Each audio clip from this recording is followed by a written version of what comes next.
This is a miracle. This video is purely for entertainment and does not infringe on copyrights or laws. The rights to the novel and image belong to the original author. We do not claim ownership. Don't like waiting and want to listen to this fanfic in full now? Subscribe to our Patreon, where you'll find the best fanfics. Chapter 351, The Holy City of Ireland. The 10,000 Kings Conference has been brought forward again. Originally held every 10 years, the 10,000 Kings Conference had been postponed for 3 months due to Fat Old Man's decision. Events on Atón's side, along with the emergence of Dusk, further accelerated the international talks. The southern continent, the new continent, the northern continent, and the four seas of Brilliant, Azure, and the Pirate Kings. There were nearly 11 masters of miracles on the sea. If Bai Luo were included, the sea powers could claim to be an empire. However, now, the three Dukes of Azure clearly could no longer treat Bai Luo as seniors. Dusk was like a huge generation gap, completely severing their relationship. The power of the sea was undoubtedly inferior to that of the continent. There were no superior miracles here, nor had any emperor-level masters of miracles been born. The strongest were merely mid-level. Whereas the location, Bai Luo communicated with the minds of those attending the conference. The birthplace of the Holy Empire, the sacred city of Ireland. Fat Old Man had long since retired. He now possessed neither an army nor a large territory. Ireland was once the capital of the Holy Empire, but now held more symbolic significance than practical significance. As the strongest being in the world of miracles, Fat Old Man possessed the authority and credentials to command the heroes. What's the timeline? 3 days later, it seemed the kings were eager to learn about Tuonghun and Bai Luo's intentions. Get ready, let's go. Atón's side would participate in this operation, with 7 members in total. Leon occupied the ancient capital, representing a rising lord of miracles. Bai Luo and senior sister were the leaders of Atón, each receiving 2 vacancies. Ali represented the Chinese, the marquises represented Qingquan, and Yingmu Ain was naturally the leader of the Eastern Empire. The 3 of them were legitimate members of the Council of Kings. Uncle was now Qingquan's husband, the king of the mortal realm, undoubtedly qualified. With me here, there's no need for Bai. Ali and Bai Luo shared the same duties, Bai Luo's personal guardian. In terms of individual combat power, both were no less powerful than any higher-level miracle body, and such a powerful being should not be exposed. Bai is the miracle master of the first moment. Holy bag, Ali, how can you even do that? Shirley and Lilith didn't need to be brought along. The Reed family from ancient tales needed to protect the interior of Atón while Bai Luo was attending the meeting. My Lord Marcus, from Qingquan country, a woman with black hair and black clothing, seemingly from a mythical story, stood beside the Marcus. The carriage is ready. Her name was Samuel Ramis, currently the only epic-level powerhouse in Qingquan country, with a class Assyrian empress. However, she disliked the title. After all, her master was only a Marquis, and being called Empress was disrespectful. Therefore, Bella rarely used her epic class, preferring the nickname of her youth, Little White Dove. This was the title bestowed upon her by her teacher, Saros, the man who had rescued her from the slavery and brought her back to Qingquan. Is the teacher truly back? The carriage was spacious, a considerable room. As an epic powerhouse, Samuel was entitled and obligated to sit beside Qingquan, providing him with close protection. Yes, he's back. Samuel had not been present when Saros had previously arrived in Qingquan. She had traveled to another dimension with Sword Saint Stelias, the Eye of the Divine Realm, the Golden Emperor, and others. The creatures in that dimension were particularly arrogant, angering the Lord of Miracles, who had dispatched epic-level powerhouses to suppress them. For dimensional creatures whose strongest were merely legendary, epics were unmatched monsters. Congratulations, Samuel said with deep respect for Qingquan. The Marcus and Saros were like parents to Samuel, having weathered hardships to finally come together. It couldn't have been more perfect. So when Samuel heard that the Marcus had been captured by her uncle and became his miracle creature, she felt no resentment but rather took it for granted. Without her uncle, Qingquan would have collapsed decades ago. And of all the legends now in Qingquan, including her, every one of them was raised by Saros himself. To put it bluntly, Qingquan is enslaved by Saros's people. With a single word from her uncle, Qingquan would be stripped, washed, and thrown into bed to await his favor. Of course, everyone understood Qingquan's thoughts. There's nothing to congratulate, she said, her hand gently caressing her belly. Sammy's eyes widened. Well, no, Isn't it, just as you thought, little white dove? This, no matter what her uncle did in the future, King Kun would never be alone again, because that man had given her new hope. This child would replace him, staying by King Kun's side until he returned, or she went to find him. I've picked a name too, King Kun smiled, as Elise. Sammy was stunned. She couldn't understand how stupid a woman in love could be, but it was truly too fast. So, are we going to merge with Atón later? King Kun and Xiuxia were both very easy to deal with. The latter had nothing, no power, and not much culture. Living standards were low, and life still resembled primitive society. 200,000 Xiuxia people wouldn't refuse the chance to join Atón. King Kun was also straightforward. It was reshaped by my uncle single-handedly. Almost all of its powerful members, high-ranking officials, and core members were nurtured by my uncle decades ago. In just a few decades, a group of ordinary people, who didn't even know what the power of miracles was, reached their current heights. Others would need at least 100 years to reach legendary, and 1,000 years to reach epic. But my uncle had managed to complete the entire journey from mortal to epic in just 40 years. Samir's talent was one thing, but it was even more due to my uncle's guidance. Is King Kun's annexation to Atón an invasion? Nonsense. The entire King Kun nation now practically adheres to Atón culture. The female Marcus had been preparing my uncle for his ascension decades earlier. Therefore, King Kun's annexation to Atón was like a migrant worker returning home. With their uncle around, they simply felt more at home. Integrate, but not leave, King Kun said. We'll continue to develop on this land. The Marquisate of King Kun is a land of miracles, a place where miracles can fall. We can't abandon it. In the world of miracles, miracle lands are the rarest of rare resources. No one would dare to destroy them, let alone abandon them. In the past, two miracle lords would even fight fiercely over a 1-kilometer radius of miracle land. Although the situation has calmed down somewhat now. With the exception of the Iron Eagle Kingdom, the territorial consciousness of the other kingdoms remains very clear. Chapter 352, Elector, you know me. Is that so? Samuel understood.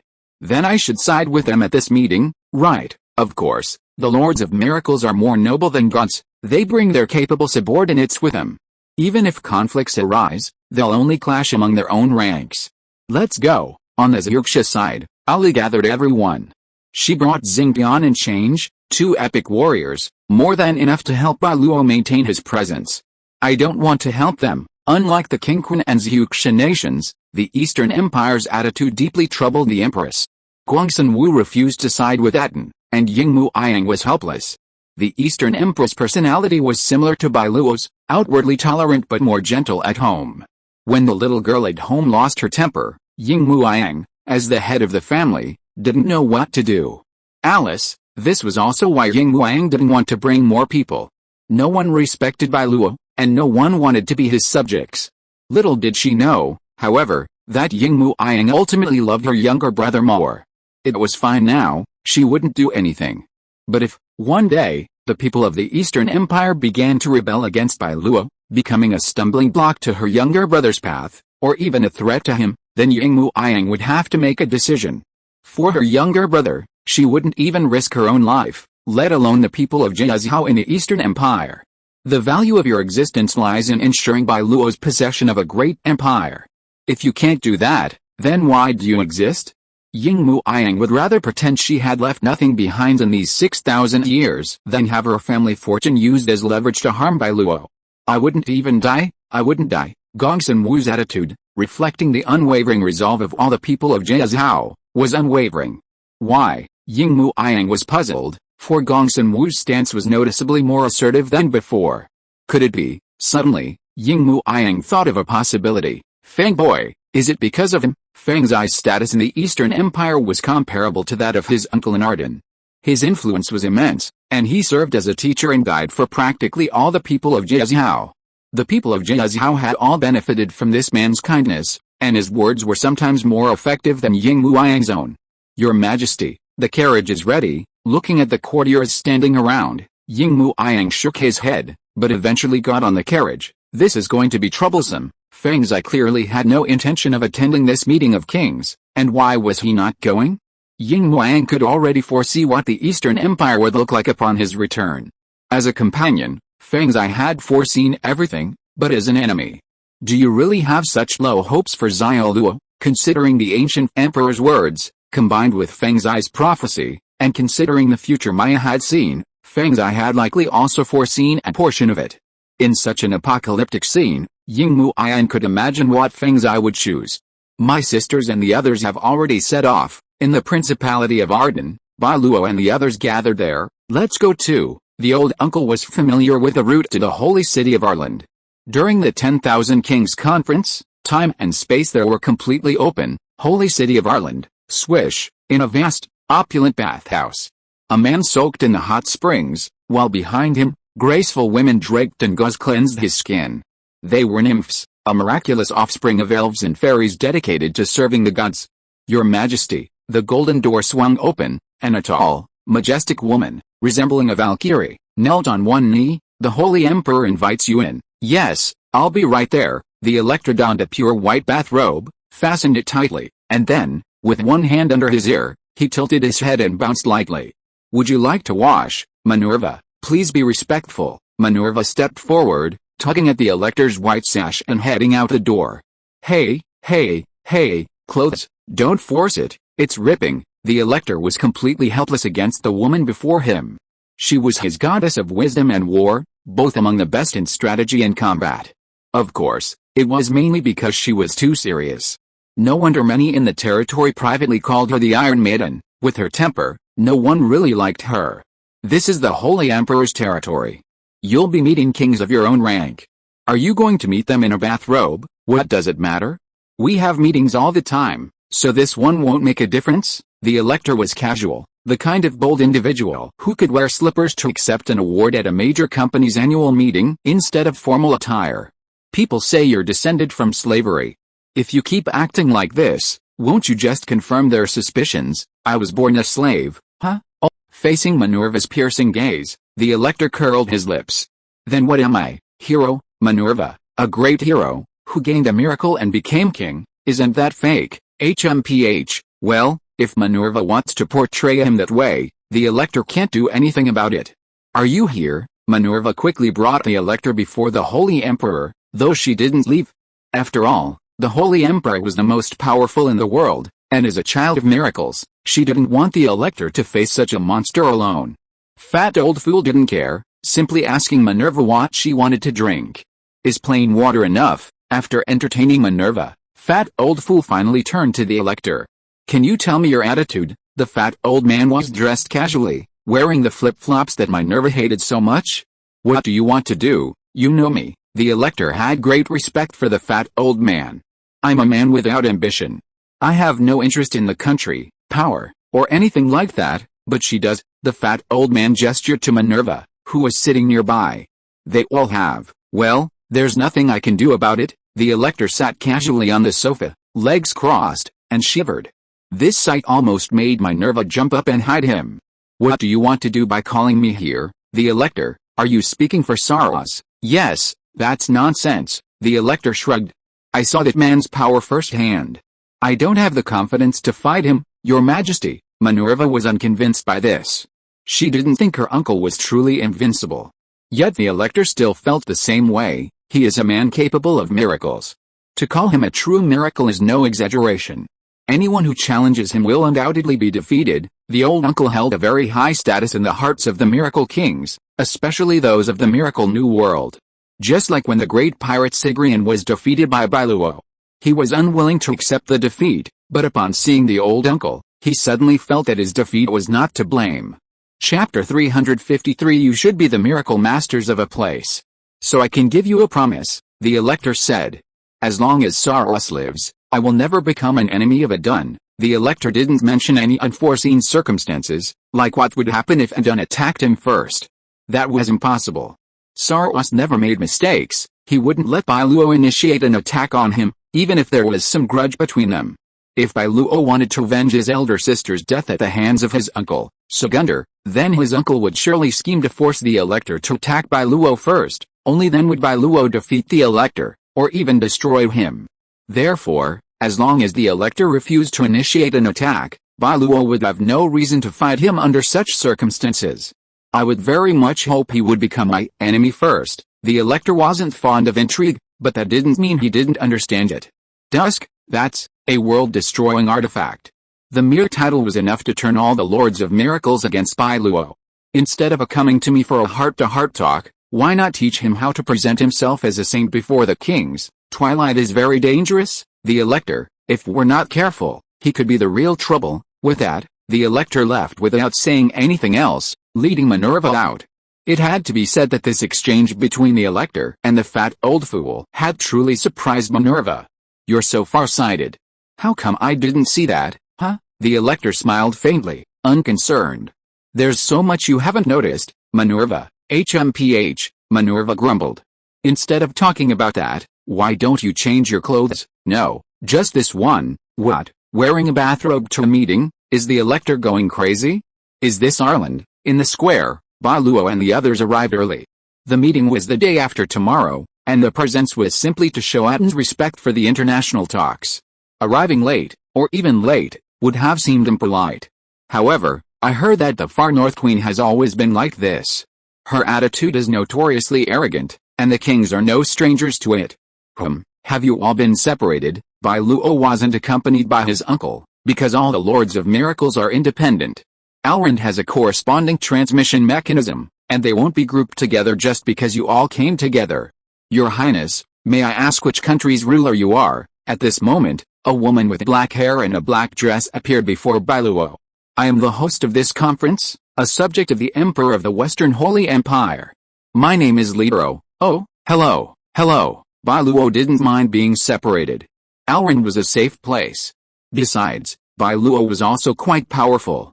He could also draw on the power of Yingmu Ian, the unparalleled emperor.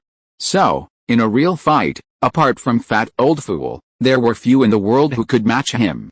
This person's strength naturally brought with it considerable courage.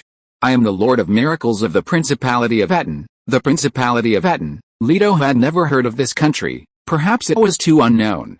Impersonating a Lord of Miracles was out of the question, it was a capital offense. Leto didn't hesitate and immediately inquired, I'll lead the way. Your Highness, please tell me the location of the Principality of Atón, on the southeast coast of the Land of Miracles, near the Azure Principality. I see. With that, Leto immediately knew where to take Bai Luo. Please follow me. Several of your highnesses are already there, so, under Leto's guidance, Bai Luo admired the city's streets and took in the local customs. Greek style, Ireland was the capital of the Holy Empire. Everyone here was a child of miracles. Just like the central island of the Principality of Atón, mortals and outsiders without connections could not live or work here. Did you mention the organizer, the Western Holy Empire? Fat old fool's people had long since died, and since then, Fat old fool had never trained a child of miracles or bestowed miracle powers upon anyone else. Therefore, Leto must be a child of miracles under the command of another Lord of Miracles, having come here specifically to preside over the meeting. Don't you know my lord? Leto asked, puzzled. My lord, Hebilid Kronos. Bai Luo had never heard of the Western Holy Empire, but he was all too familiar with the name, the Elector. Exactly, Leto smiled. That's what your highnesses call my lord? The Lords of Miracles were equals, and everyone liked to call each other by their nicknames. It was a tacit rule. After all, names were so hard to remember, who would bother remembering names? Do serious people remember names? That's really, should we say that enemies meet on a narrow road? Bai Luo didn't know what he was feeling at the moment, but the Elector had a grudge against him. What's wrong? Nothing, the Elector had the grudge, not Leto. Bai Luo continued to follow the woman forward. We're here. Looking up, Bai Luo gazed at the Parthenon-like structure before him. He reaffirmed the Elector's miracle. It's definitely some kind of power from Greek mythology. I'm not worthy to enter, so please proceed on your own, your highness. Thank you. Bai Luo thanked him, leaving Leto flattered. She repeatedly stated that this was her duty, then watched him leave. Come to think of it, Leto, it seems like the name of a god, isn't it? Bai Luo walked through the temple, surrounded by reliefs on both sides, depicting myths from ancient times. Soon, Bai Luo noticed a sense of emptiness in front of him. This room has gotten smaller again. Bai Luo was in a room resembling a living room, furnished with tables and chairs, and laden with various rare foods, most of which Bai Luo couldn't name. As for the kings, there were two present. Both men, one looked to be around 30, the other in his 20s. The latter was leaning back in a chair, soundly asleep. In front of them lay an open notebook, and Bai Luo spotted a specimen of a butterfly. As for the other person, Bai Luo noticed he was playing with blocks, his brow furrowed. Oh, Bai Luo was speechless. Was this person so boring? A dignified Lord of Miracles playing with blocks here, with no other fun in sight? Hello, Bai Luo didn't recognize these two, but from what Leto had said, they were probably Lords of Miracles living near Atón. Yangbo and Shenyang, or the two from the brilliant 4 kilometers, Bai Luo approached, ready to get to know them. After all, he'd just consider it a friendship. Chapter 354 Boring Miracle Masters. Newcomer, the old man building with blocks didn't notice Bai Luo, instead concentrating intently on fiddling with the tower castle before him. Hello, although they didn't know each other, the young man was very easygoing, without a trace of superior arrogance. Bai Luo could tell that this attitude wasn't just because they were equals, or because they were both Lords of Miracles. It was probably just his nature, a gentle and warm man. Wait, Marcus Yize stopped Bai Luo from introducing himself. Don't worry about your status here, formalizing one's status should be a matter of diplomacy. In private, people don't use their usual identities to interact with each other. Just like when Fat Old Fool rebelled against Atón, it was just a personal act, hence their simple and innocent nature. But when national interests are involved, even the most gentle person becomes serious. Therefore, Lords of Miracles sometimes change their appearance and identity to travel and have fun. Although this can cause trouble and pressure for their children of miracles, the Lords of Miracles themselves seem to enjoy this incognito experience. Are you preparing specimens? Bai Luo accepted Marcus Yize's suggestion and, without further questioning his identity, shifted the conversation to specimens. It's my hobby, Marcus Yize said.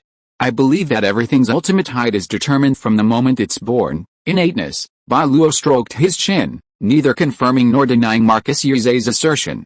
There's evidence. Miracles are the best evidence. Marcus Yize's words struck Bai Luo as plausible. You're saying that after animals become miracle subjects, their potential isn't as high as humans, right? It seems you share a similar view. Bai Luo folded his arms, carefully examining the specimen book in Marcus Yize's hands. He discovered that it seemed to be enchanted by a special magic. It was endless, with each page containing a brand new specimen. Many of the specimens had been imbued with the ability to shrink. For example, Bai Luo saw a Tyrannosaurus rex shrink to the size of a gecko. Butterflies, ants, even smaller bacteria. Marcus Yize's words were steeped in modern scientific knowledge. He was clearly a learned man, having traveled to many dimensions. Many of them aren't even considered intelligent life, he said. So I think they must be extremely humble creatures. If all living things were arranged in a pyramid, they'd be at the very bottom. Yes, Bai Luo nodded, agreeing that Marcus Yize was right. After all, you couldn't say a paramecium was superior to a human. If that were possible, then the very concept of evolution would be bullshit. Then how do we distinguish? How do we measure the nobility and inferiority of all things? Bai Luo didn't deny Marcus Yize's assertion that all living things possessed a sense of nobility and inferiority, but the question was, what was he using to rank them? Was it simply his personal preferences? If that were the case, Bai Luo would beg to differ. So, the souls are used to distinguish the nobility of all beings, said the Marcus Yize. Those with complete souls are at the top of the pyramid, while those with incomplete souls are at the bottom. What do you think? Although it made sense, Bai Luo didn't quite understand the meaning of such a thing. Just interest. It's interesting, isn't it? The Marcus Yize said, the miracle world is boundless, with countless planes and countless dimensions, and it is home to a large number of life and dimensional creatures. The Marcus Yize didn't really want to rule all beings, so he ranked them according to seniority. He just wanted to use the strength of souls to count the number and type of life in the form of a pyramid. As for the meaning, of course it didn't mean anything. It was just a way for the Marcus Yize to pass the time. Have you just become the Lord of Miracles? You look very young. Marcus Yize did not think too much about Bai Luo's identity, because it would affect their communication and getting along, but I don't know all the Lords of Miracles. Are you the monarch of the southern continent? Almost, Bai Luo said. I have been the Lord of Miracles for no more than 100 years. I'm still just a newbie. Then I am the senior. Marcus Yize patted Bai Luo's shoulder and said with a smile, I have been the Lord of Miracles for more than 1,400 years. There are many ways to kill time. Are you so idle? As a newbie, you say that, Marcus Yze asked. It seems that you are very motivated. However, as a senior, Marcus Yze lowered his head and crossed his arms. I have to give you a piece of advice. What? There is no point in working too hard.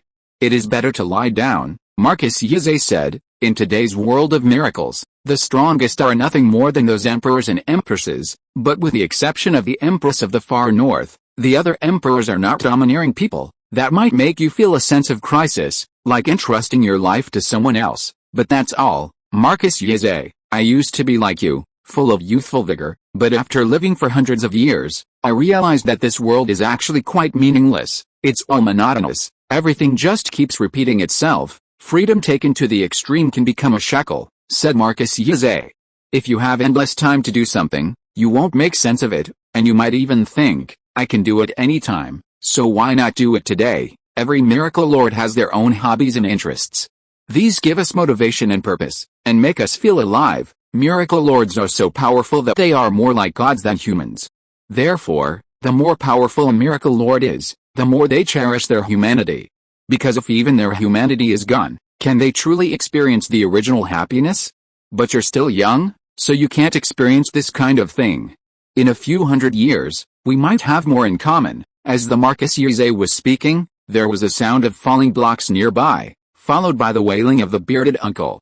No, why is this happening? My castle, it was clearly just a toy, yet he was so excited. Bai Luo completely failed to grasp the man's amusement. Wouldn't it be nice to turn back time? No, little brother, the bearded uncle quickly shielded the crumbling castle with his arms. This is my new castle, which I finally found. Don't touch it. Why did it feel like you weren't talking about a castle, but a peerless beauty? So your hobby is building blocks? Bai Luo's mouth twitched. What's the point? Are you sure this guy isn't wasting his life? But just as Bai Luo finished speaking, he noticed the bearded uncle starting to collect the blocks. He pulled out a box and carefully placed each building block inside, arranging them neatly, adjusting the angle several times to ensure the colors and gaps were nearly identical. This guy, a single word popped into Bai Luo's mind, obsessive-compulsive disorder. Chapter 355 Miracle Stand. Newcomer, the Iron Eagle King noticed Bai Luo. He had been concentrating on his building blocks until he noticed a stranger had arrived in their lounge. You dress very tastefully. Bai Luo was surprised by the sudden remark. He examined his own clothes. While they were ornate, they didn't seem too ostentatious. Tasteful, huh? The colors are uniform, symmetrical, and evenly distributed. The Iron Eagle King admired Bai Luo greatly. Great minds think alike. Indeed, Bai Luo knew what the Iron Eagle King was talking about, but he hadn't expected such a peculiar person among the Lords of Miracles. Your hobby is truly unique. It's just a little hobby, not worth mentioning. Not worth mentioning. The Iron Eagle King was a talkative person, as was Marcus Yze. Bai Luo chatted with him and found them both to be the type to make friends. They didn't have big ambitions, simply wanting to live in peace. As long as no one bullied them, they wouldn't bully others. This resonated deeply with Bai Luo, for he felt the same way. If you don't plot against Atón, Atón won't become your enemy. As for the matter of Earl of Thorn, it's not like the Lord of Miracles can't have people he likes and dislikes. It doesn't matter much if there are few people who are in conflict with each other. The Lord of Miracles has his own preferences, the Iron Eagle King said, just like King Aole, he and the Far North Queen have a grudge for killing his wife.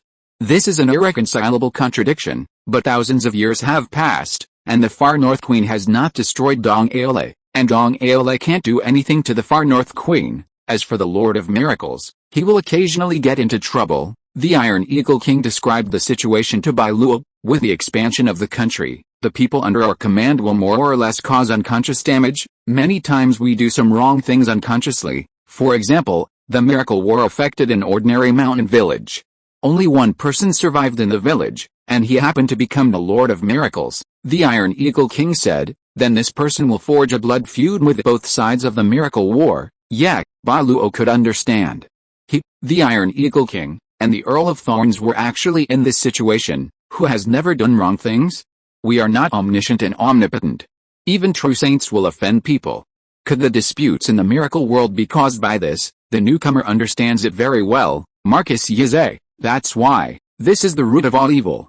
No matter how powerful or brilliant you are, there will always be enemies. Marcus Yze. That's also the fundamental purpose of the 10,000 Kings Conference. Let us negotiate solutions among ourselves and avoid unnecessary war. The miracle world is already fragile. If another horrific war breaks out, even the last inch of land might lose the favor of miracles. At that time, there will be no more miracle lords. While this might be a blessing for the existing miracle lords, it will be lonely. Lonely, yes, lonely. Iron Eagle King. Miracles represent new things. Some bring unique technologies, others bring excellent cultures. These are the joys. The miracle lords communicate and trade with each other, exchanging what they have and what they need, sharing their joys. Unless there are differences in factions, such as the White Birch Lord's penchant for cannibalism. Bai Luo cannot appreciate or understand this. The White Birch Lord, hearing Bai Luo mention this person, Iron Eagle King and Marcus Yze must be familiar with him. Although it's not nice to speak ill of people behind their backs, Marcus Yze shook his head and said, I don't like him. Me neither. Although they were from the same alliance, the Iron Eagle King had never considered the Lord of the White Birch Tree a friend and even rejected him from the bottom of his heart. The Lord of Miracles was no longer human, but at least he had been one before. Eating people, what's the difference between that and eating your own kind? I'm friends with you, but you treat me like food. This is no longer a matter of personal insult or racial discrimination, this is insanity. Then why didn't anyone beat him up? Faced with Bai Luo's question, the two looked at each other. They didn't think it was a secret, so they simply told Bai Luo the ins and outs of the matter. There are 28 factions of miracles, you should be aware of that, right, Iron Eagle King? All factions can be divided into 4 categories. The northern land is divided by region, the Sui Liguang by the origin of civilization, the law of natural selection is an objective law, and the Fool's Old Banquet is an attitude towards humanity. When a Lord of Miracles obtains miracles, it's hard to say whether it's pure luck or a result of personality. Just like him, Iron Eagle King, it was his obsessive-compulsive disorder that led him to repeatedly throw and pick up rocks, and then inexplicably become the Lord of Miracles. That's him, that's his personality.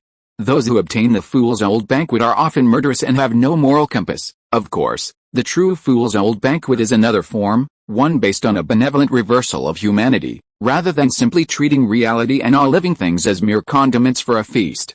Among the 28 factions, the most extreme ones towards humanity are represented by the Fool's Old Feast, the law of natural selection, the time of eternal disaster, and the ancient religions, but it's not just them.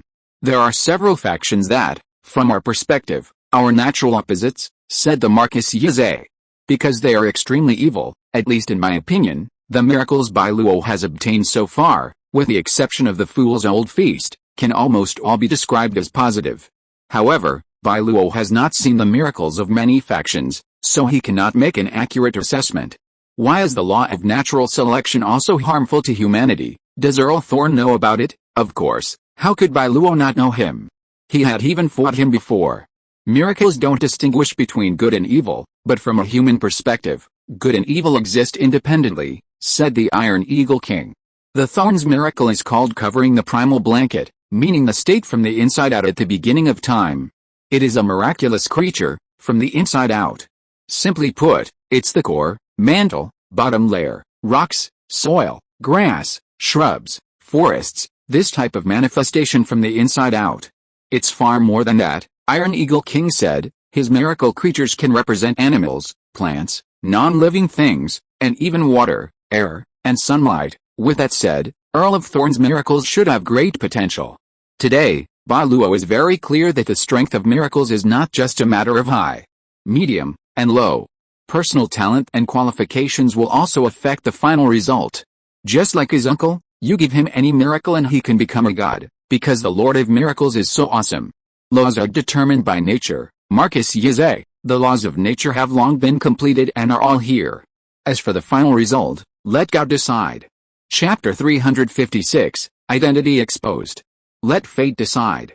Listen, Marcus Yze said, though Thorn's miracle is vast, it doesn't favor humans. In fact, in terms of development, rather than allowing humanity to thrive, it's more like returning the entire era to primitive society. What is a blanket? Should it remain covered forever? No, it must be uncovered, and one day it will be. So, the question is, Should human history, the skyscrapers built on the surface of the earth, everything that belongs to humanity, also be overturned? Thorn isn't a complete miracle master of the law-bound natural selection school, said Iron Eagle King. He's too timid and hesitant, but anyone who encountered a miracle like that would probably hesitate. Aside from the people of miracles, other mortals gain nothing and may even degenerate. Earl Thorn's miracle is just that. Survival of the fittest, the unfit are eliminated. It's a cruel and cold-blooded process. Slandering behind people's backs, seniors, you're still the same as always. Just as the three were raving about Earl Blackthorn, the subject of their conversation walked in. Are you here so early? I thought you weren't coming until tomorrow. The 10,000 Kings Conference was held on the third day, and the first 2 days were mainly for hospitality and rest. Just because I'm late, you can just say bad things about me, right? Aside from Ali and Iron Eagle's feud, the other 7 Iron Eagle Kings had a relatively harmonious relationship. Furthermore, this was a private exchange, so there wouldn't be a generation gap due to status or strength. Those present were only lords of miracles now. There wasn't any talk of emperors or kings. Everyone was equal. You are Earl Blackthorn, noticed Bai Luo, whom he had never met before. Earl Blackthorn, Bai Luo noticed the 3 men's choice of words, vaguely guessing their identities. He stood up, walked over to Earl Blackthorn, and extended his hand. Hello. Earl Blackthorn wasn't good at communicating with strangers, but he mustered his courage and tremblingly shook Bai Luo's hand. Although it's a bit inappropriate, Bai Luo looked at the Iron Eagle King. May I ask who you are? Me. The Iron Eagle King shrugged. Iron Eagle King, while it was acceptable to conceal one's identity, it certainly couldn't be concealed when the other party asked. To do so would be disrespectful to the Lord of Miracles. I am the Lord of the Principality of Atón. Bai Luo smiled and shook hands with the Iron Eagle King. At the same time, the situation became awkward for a moment. Grand Duke Atón, King of Iron Eagle. Ho ha ho ha, the Iron Eagle King couldn't help but laugh. So, we are enemies? Really? We are enemies. Marcus Yze stood aside, silent, watching Bai Luo silently.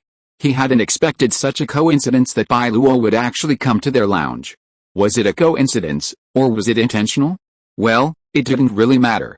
What mattered was that Bai Luo had arrived and spent some time with him.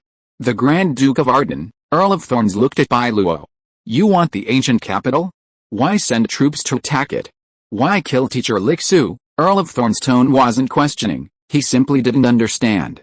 He didn't understand why Bai Luo could act so ruthlessly. In Earl of Thorns' view, the mistake was his, not his subjects'. If Bai Luo wanted revenge, he could go to him alone. Well, I'll talk to this person first. Bai Luo focused his attention on Earl of Thorns. Iron Eagle King ignored him and gestured for him to proceed.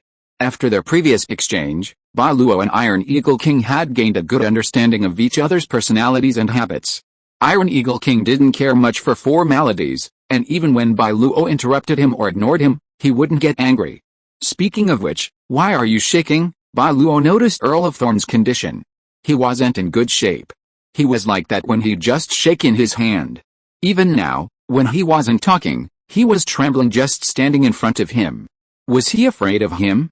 Bai Luo found this unlikely, as he sensed no fear from Earl of Thorns. Oh, I see. Bai Luo noticed that Earl of Thorns wouldn't even meet his gaze, and he seemed to understand his situation. Are you bad at talking to people? Yes, I'm sorry. I rarely attend meetings, and I've never confronted other kings, so honest. Earl of Thorns spoke candidly, unconcerned with his own weaknesses and flaws, which impressed Bai Luo. So what do you want to do?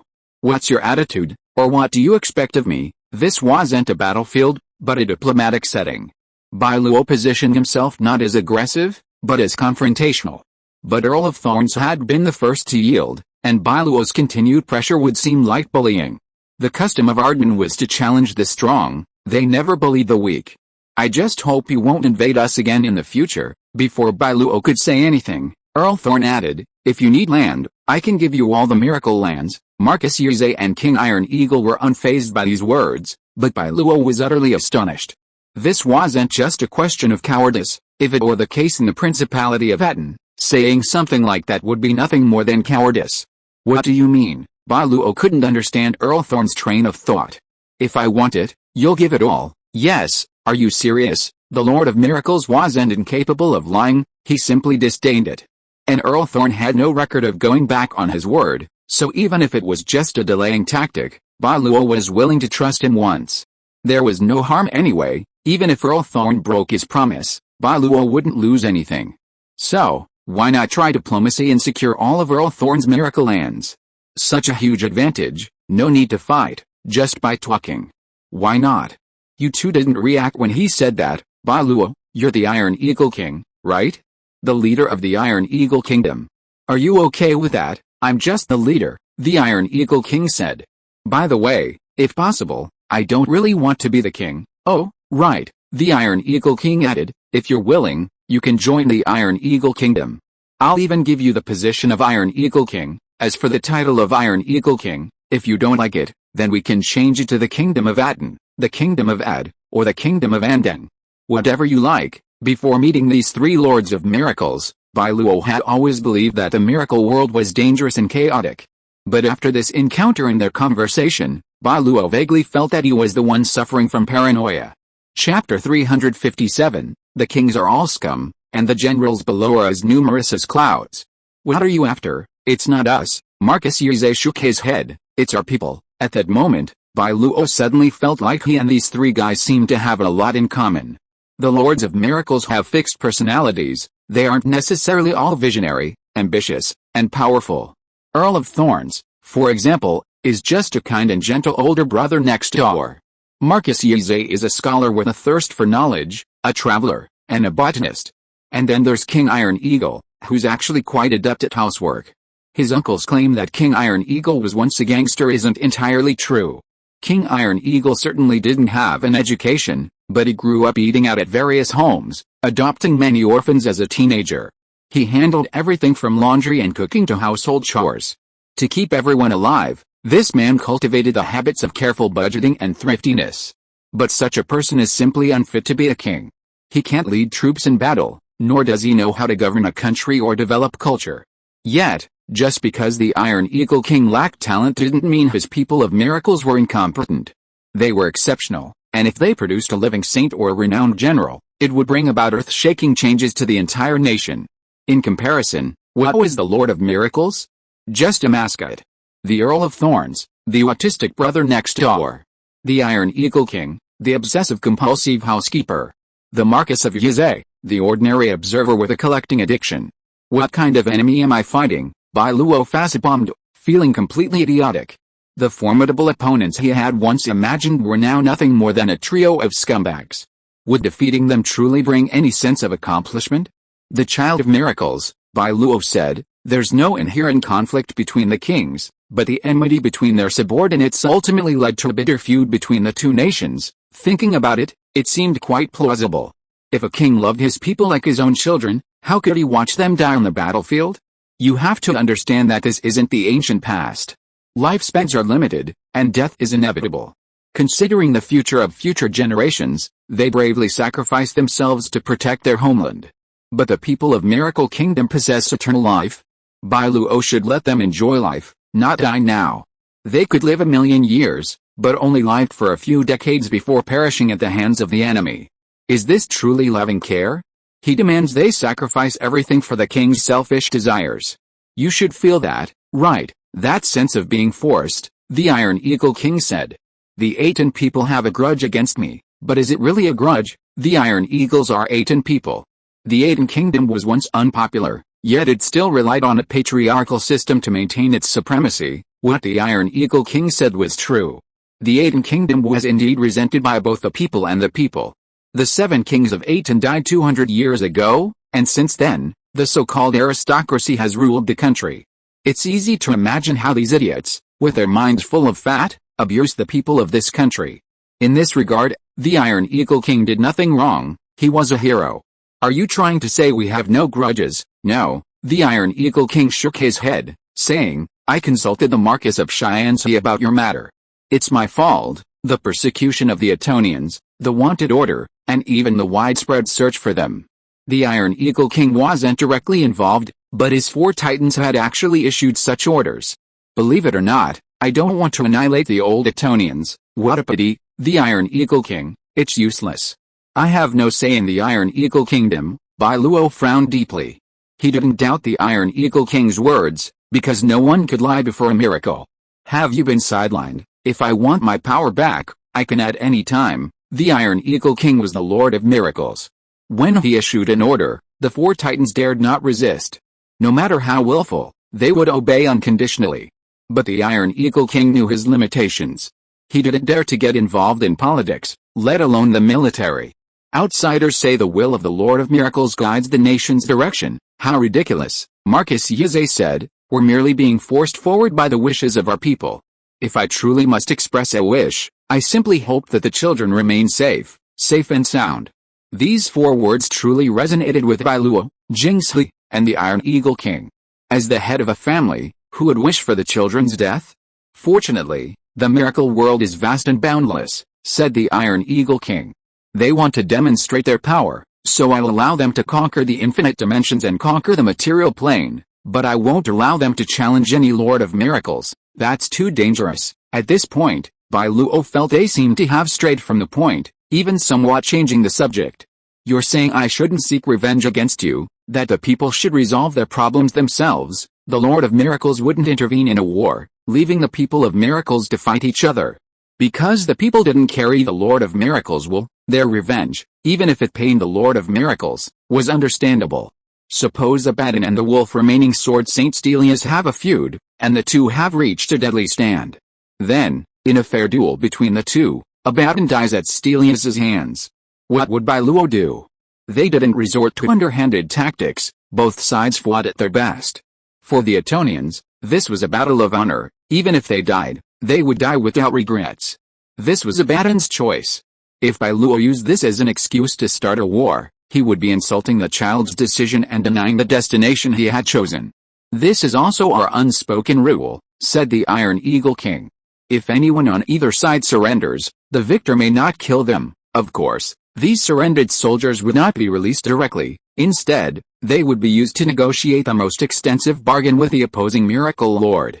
Also, when facing the miracle itself, if a miracle's people surrender, the other side may detain them, but they must not kill them. What a shame. The Iron Eagle King looked at the Earl of Thorns. The children of miracles often choose not to surrender. Just like the Atonians, they can only live on their feet, not die on their knees. They kneel not to heaven, not to earth, but only to the one and only King in their hearts. So, sometimes, I'm truly helpless, said the Iron Eagle King. If my people were to encounter you, I truly hope they would surrender. Others might find it humiliating, but to the Iron Eagle King, who is like a father, as long as his children return home safely, what did humiliation matter? Besides, I really want to ask, the Iron Eagle King asked Bai Luo. What's going on with Saros? He must have understood the risks and disadvantages of a surprise attack on the ancient capital.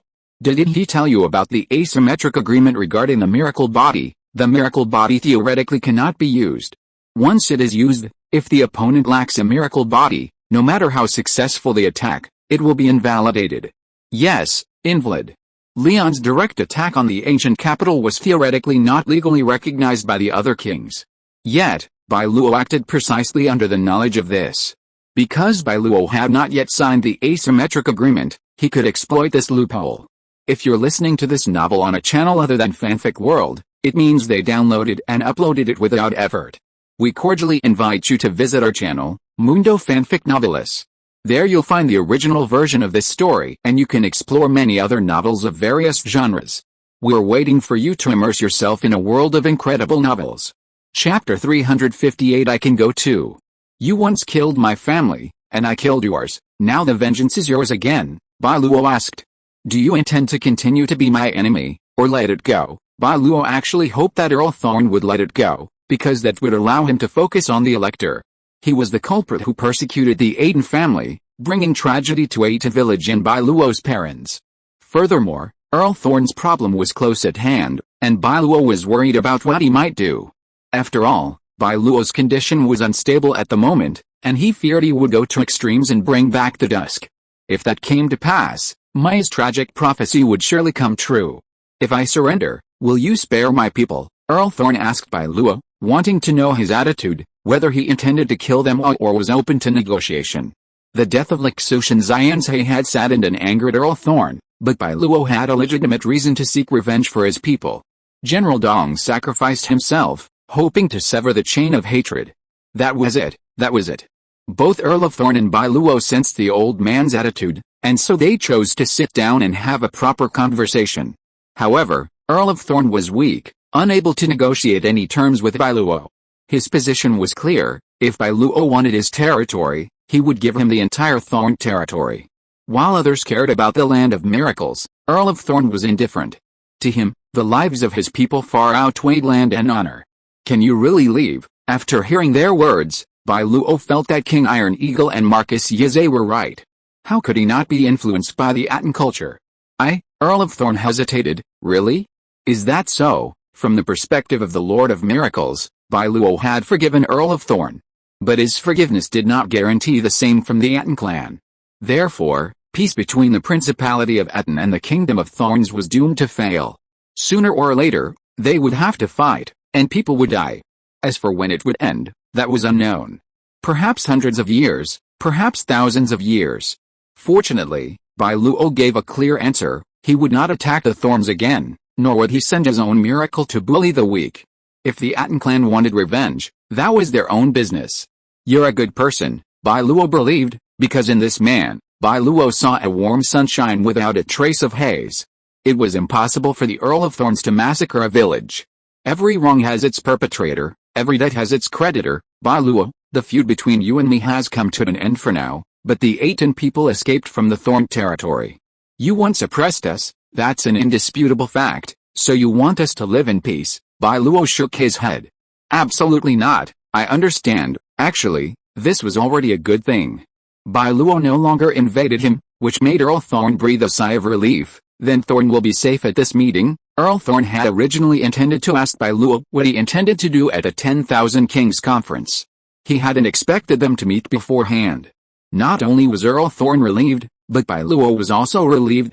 Family members know their own business. Dusk was the leader of the 10,000 Kings conference. If Earl Thorn fanned the flames, Atón might be in real danger.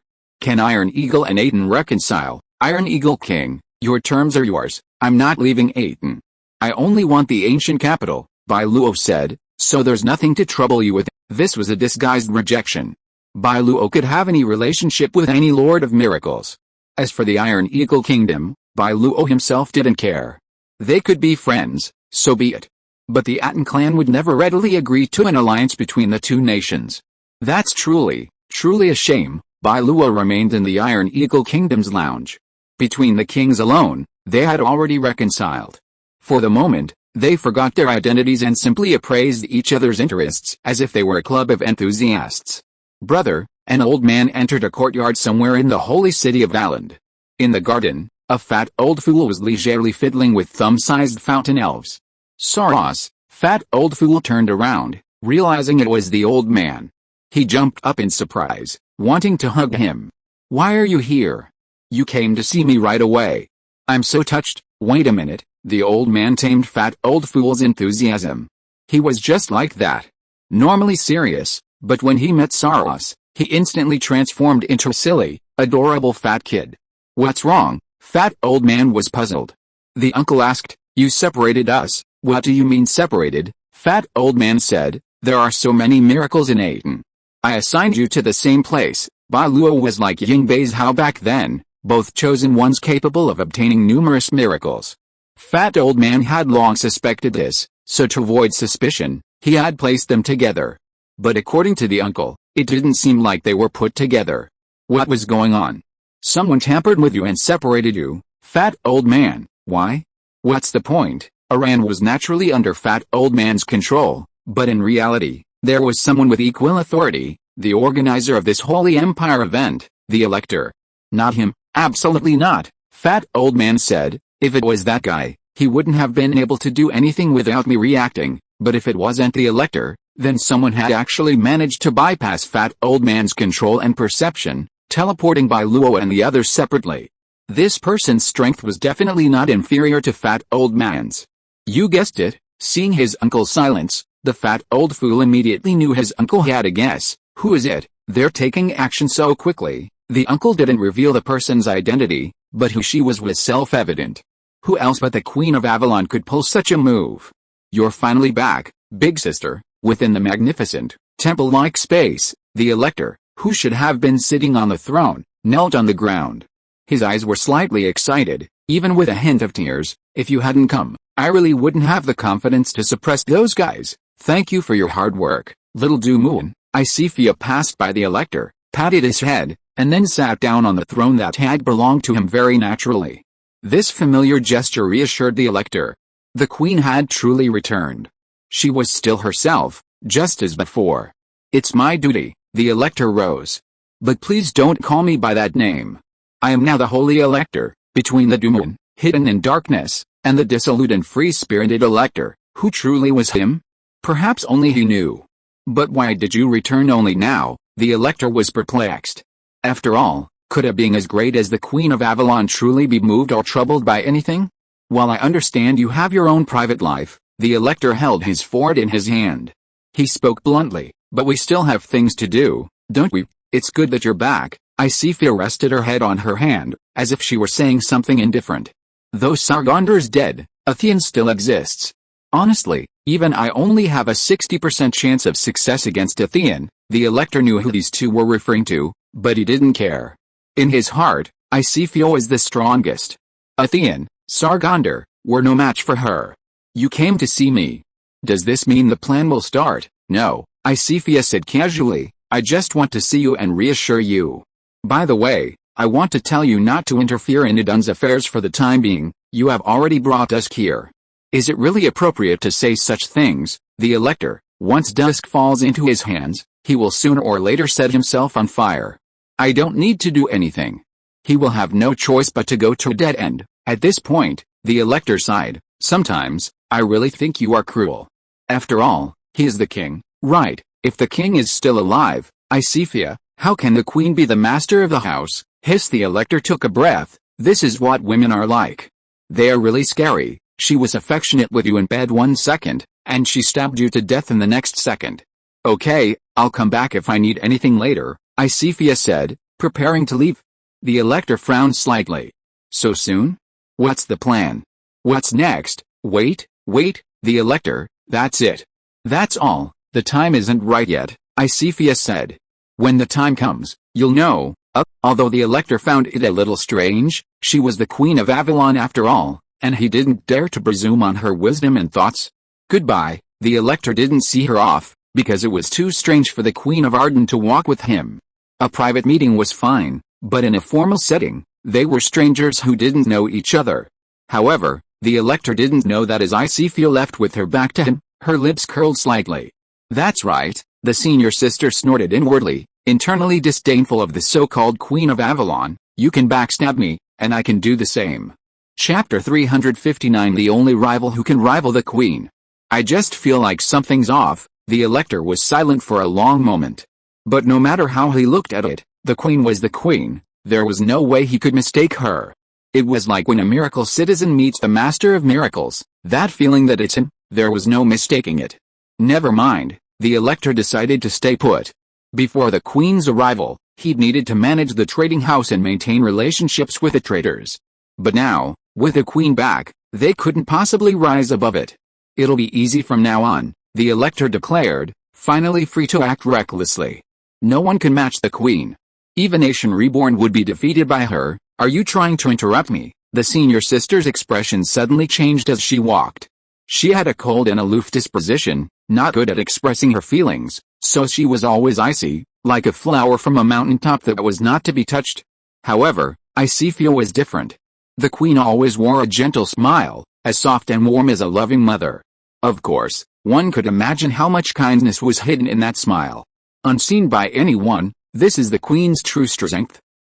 I found a formidable opponent. Isifia was casual, as if senior sister's influence was insignificant. But no one knew that Isifia wasn't as calm and composed as she appeared. What should I do? Senior sister and Isifia, what kind of beings were they? One body, two souls? No, not really. They were one person, the only difference being two personalities, or perhaps two mindsets. Senior sister wholeheartedly stood by Bai Luo, while Isifia was unpredictable. Senior sister had no idea what her true feelings were towards Bai Luo. But the question was, could they destroy each other? Impossible. Neither Isifia nor senior sister could destroy their alter egos. Because senior sister was Isifia, and Isifia was senior sister too. There was only one of them, and there had always been only one. The only difference was their feelings and memories. Senior sister's love for Bai Luo is constantly affecting Isifia, and vice versa.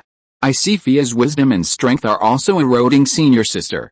As for who has the upper hand, it depends on which side is stronger. The Elector is very confident in the Queen because she has never been defeated.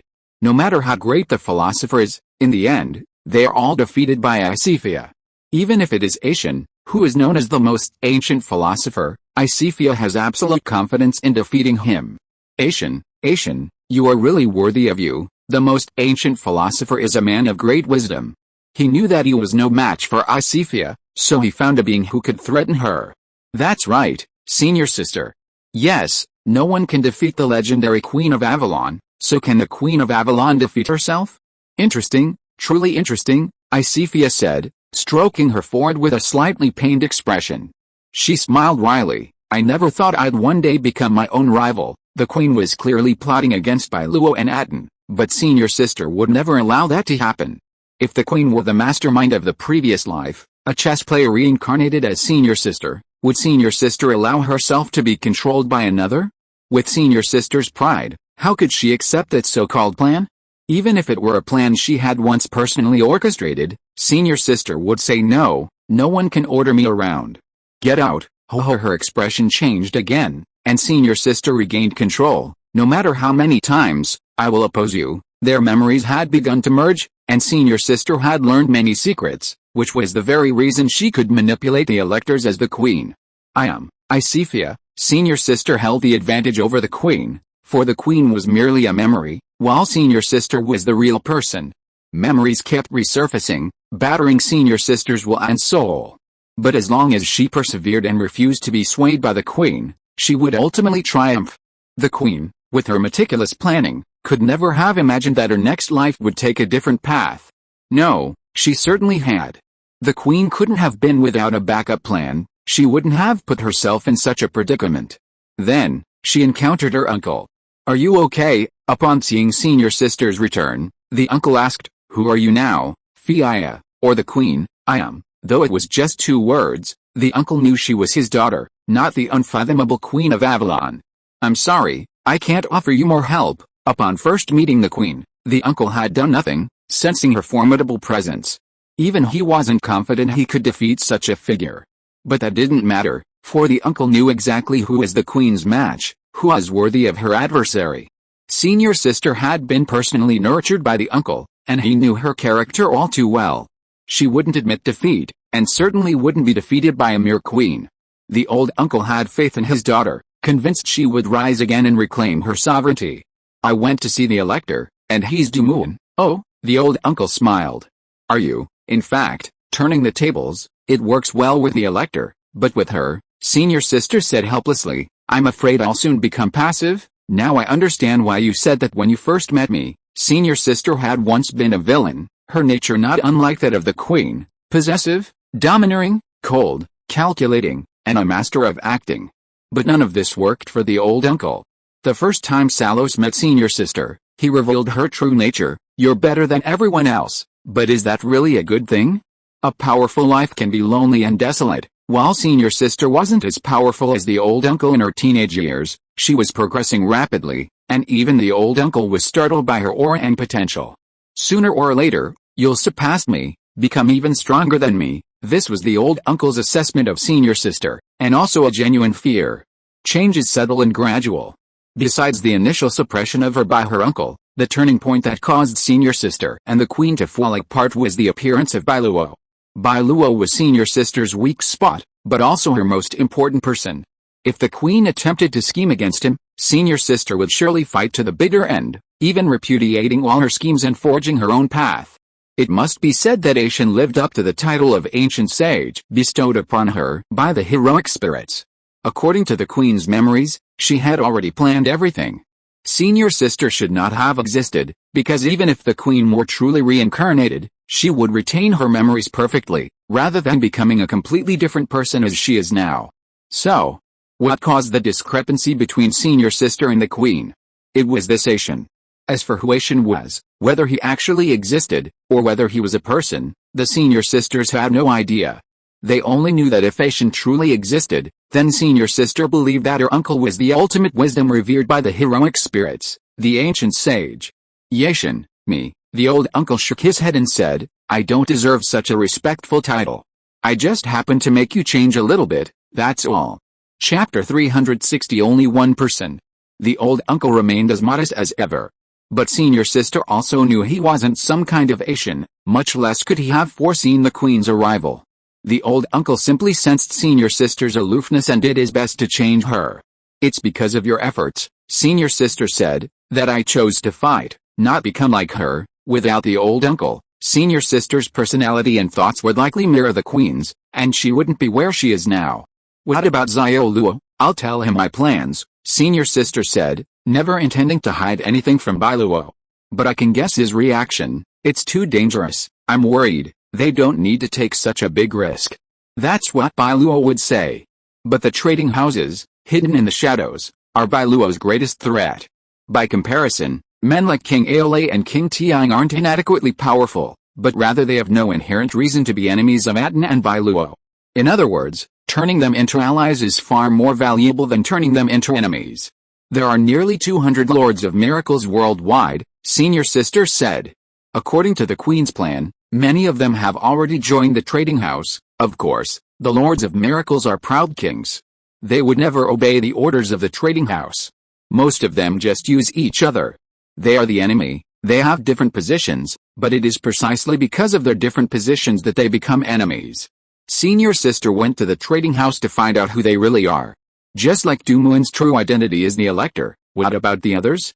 Each of the traders has a real-life identity, either a Lord of Miracles or a Child of Miracles, lurking in various countries and regions.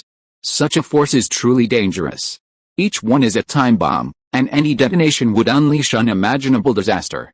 The Queen may have a plan, but she cannot know every single person. After all, she has long since fallen. She can control the overall situation, but accurately understanding the personality and thoughts of each individual is extremely difficult. I didn't dare ask Dumuin directly. It wasn't because I was afraid he'd see through me, but because I was worried it would interfere with the Queen's plans. Through the Queen's memories, senior sister understood Dumuin's relationship with her. To put it bluntly, Dumuin was just a pawn, answering to the Queen's orders. The Queen here wasn't just a personality, but the Queen herself. In other words, even if the Queen were crippled, disabled, or even mentally retarded, Dumuin would obey her orders. No matter how unreasonable the order, even if it meant immediate death, Dumuin would obey. I dare not act rashly. Senior sister temporarily regained control, but she didn't dare act rashly. For example, the Queen's original plan called for Dumuin to kill someone, but senior sister intervened and urged him not to. Even such a small action could potentially trigger a whole series of consequences. Therefore, unless senior sister had a perfect plan, calculating the costs and potential consequences of every decision, she would truly step out from behind the scenes and become the Queen of Avalon. Girl, the old uncle sighed. He could imagine the confusion and state of mind of senior sister at this moment. On the one hand, she wanted to do something, but on the other, she worried about her own incompetence. Afraid of ruining the Queen's plans, because her impetuousness would lead to tragedy. In a way, senior sister truly wished she could become queen. Queen Isephia of Avalon, she was so confident that even uncle admitted he couldn't defeat her, relying on the theory of overcoming oneself and exploiting loopholes to indirectly confront her. Just hope everyone's safe, huh? Bai Luo received notifications of all the miracles, and upon receiving senior sister's message, his eyes paused slightly. Can this be possible? He didn't know whether to describe it as surprise or shock. Before Bai Luo could react, the Queen and senior sister had already engaged in several open and covert battles, and he was unable to help senior sister, which made Bai Luo feel a little frustrated. I'm in the wrong place. I'll take my leave now. Bai Luo said goodbye to the 3 Iron Eagle Kings and, without waiting for the Lord of the White Birch Tree and the Marquess of Heaven's Will, left their lounge and headed for the place fat old man had prepared for the Atonians. Has it come to this? Bai Luo quickly reunited with his senior sister. Bai Luo had assigned his uncle to manage other miracles and told them to stay home for now. There is no queen? Fiaya, are you sure? Yes, the senior sister said, the queen is me, and I'm changing little by little, but I'm still me. I won't become someone else just because I remember something. This was the only point the senior sister insisted on. She wouldn't become another queen, she was simply Bai Luo's senior sister. Not a soul, just a memory and a personality. Bai Luo felt that this method would be more troublesome than possessing someone else. If he did, Bai Luo could just kill the queen. But even if the senior sister's appearance changed and she became someone else, she would still be the senior sister. She was still Bai Luo's Fia. You want to go to the trading house? Yes, but it's dangerous? How could Bai Luo feel at ease letting his woman go out? Yet, Bai Luo couldn't refuse. Senior sister wasn't his slave. Even with his so-called miraculous contract, if senior sister hated him and wanted to leave, could Bai Luo break her legs and keep her? Granted, that was a form of love, even extreme infatuation, but Bai Luo didn't want it to happen. I don't agree. While a man who lets go is handsome, Bai Luo wasn't that kind of person. If senior sister wanted to leave, he would risk everything to keep her. In short, as long as senior sister couldn't convince him, Bai Luo wouldn't agree to such an unreasonable request. I know it's hard to convince you, senior sister said, but I won't give up. Going to the trading house, investigating the situation there, and then collaborating with Bai Luo was the best approach. Of course, there were risks, and they were significant. For example, senior sister might play into the queen's hands, completely devoured by her after going to the trading house, and truly become Isifia. These were all possible scenarios, and senior sister was prepared for them. Did you really get her memory? Yes, senior sister said, but I can't speak. Why? I can restrict her, and she will also restrict me. Senior sister, don't think about finding loopholes. Any plan that you can get out of is irrelevant, and those core plans are not something that Bai Luo can get by relying on a few tricks. Chapter 361 Strict Discipline U.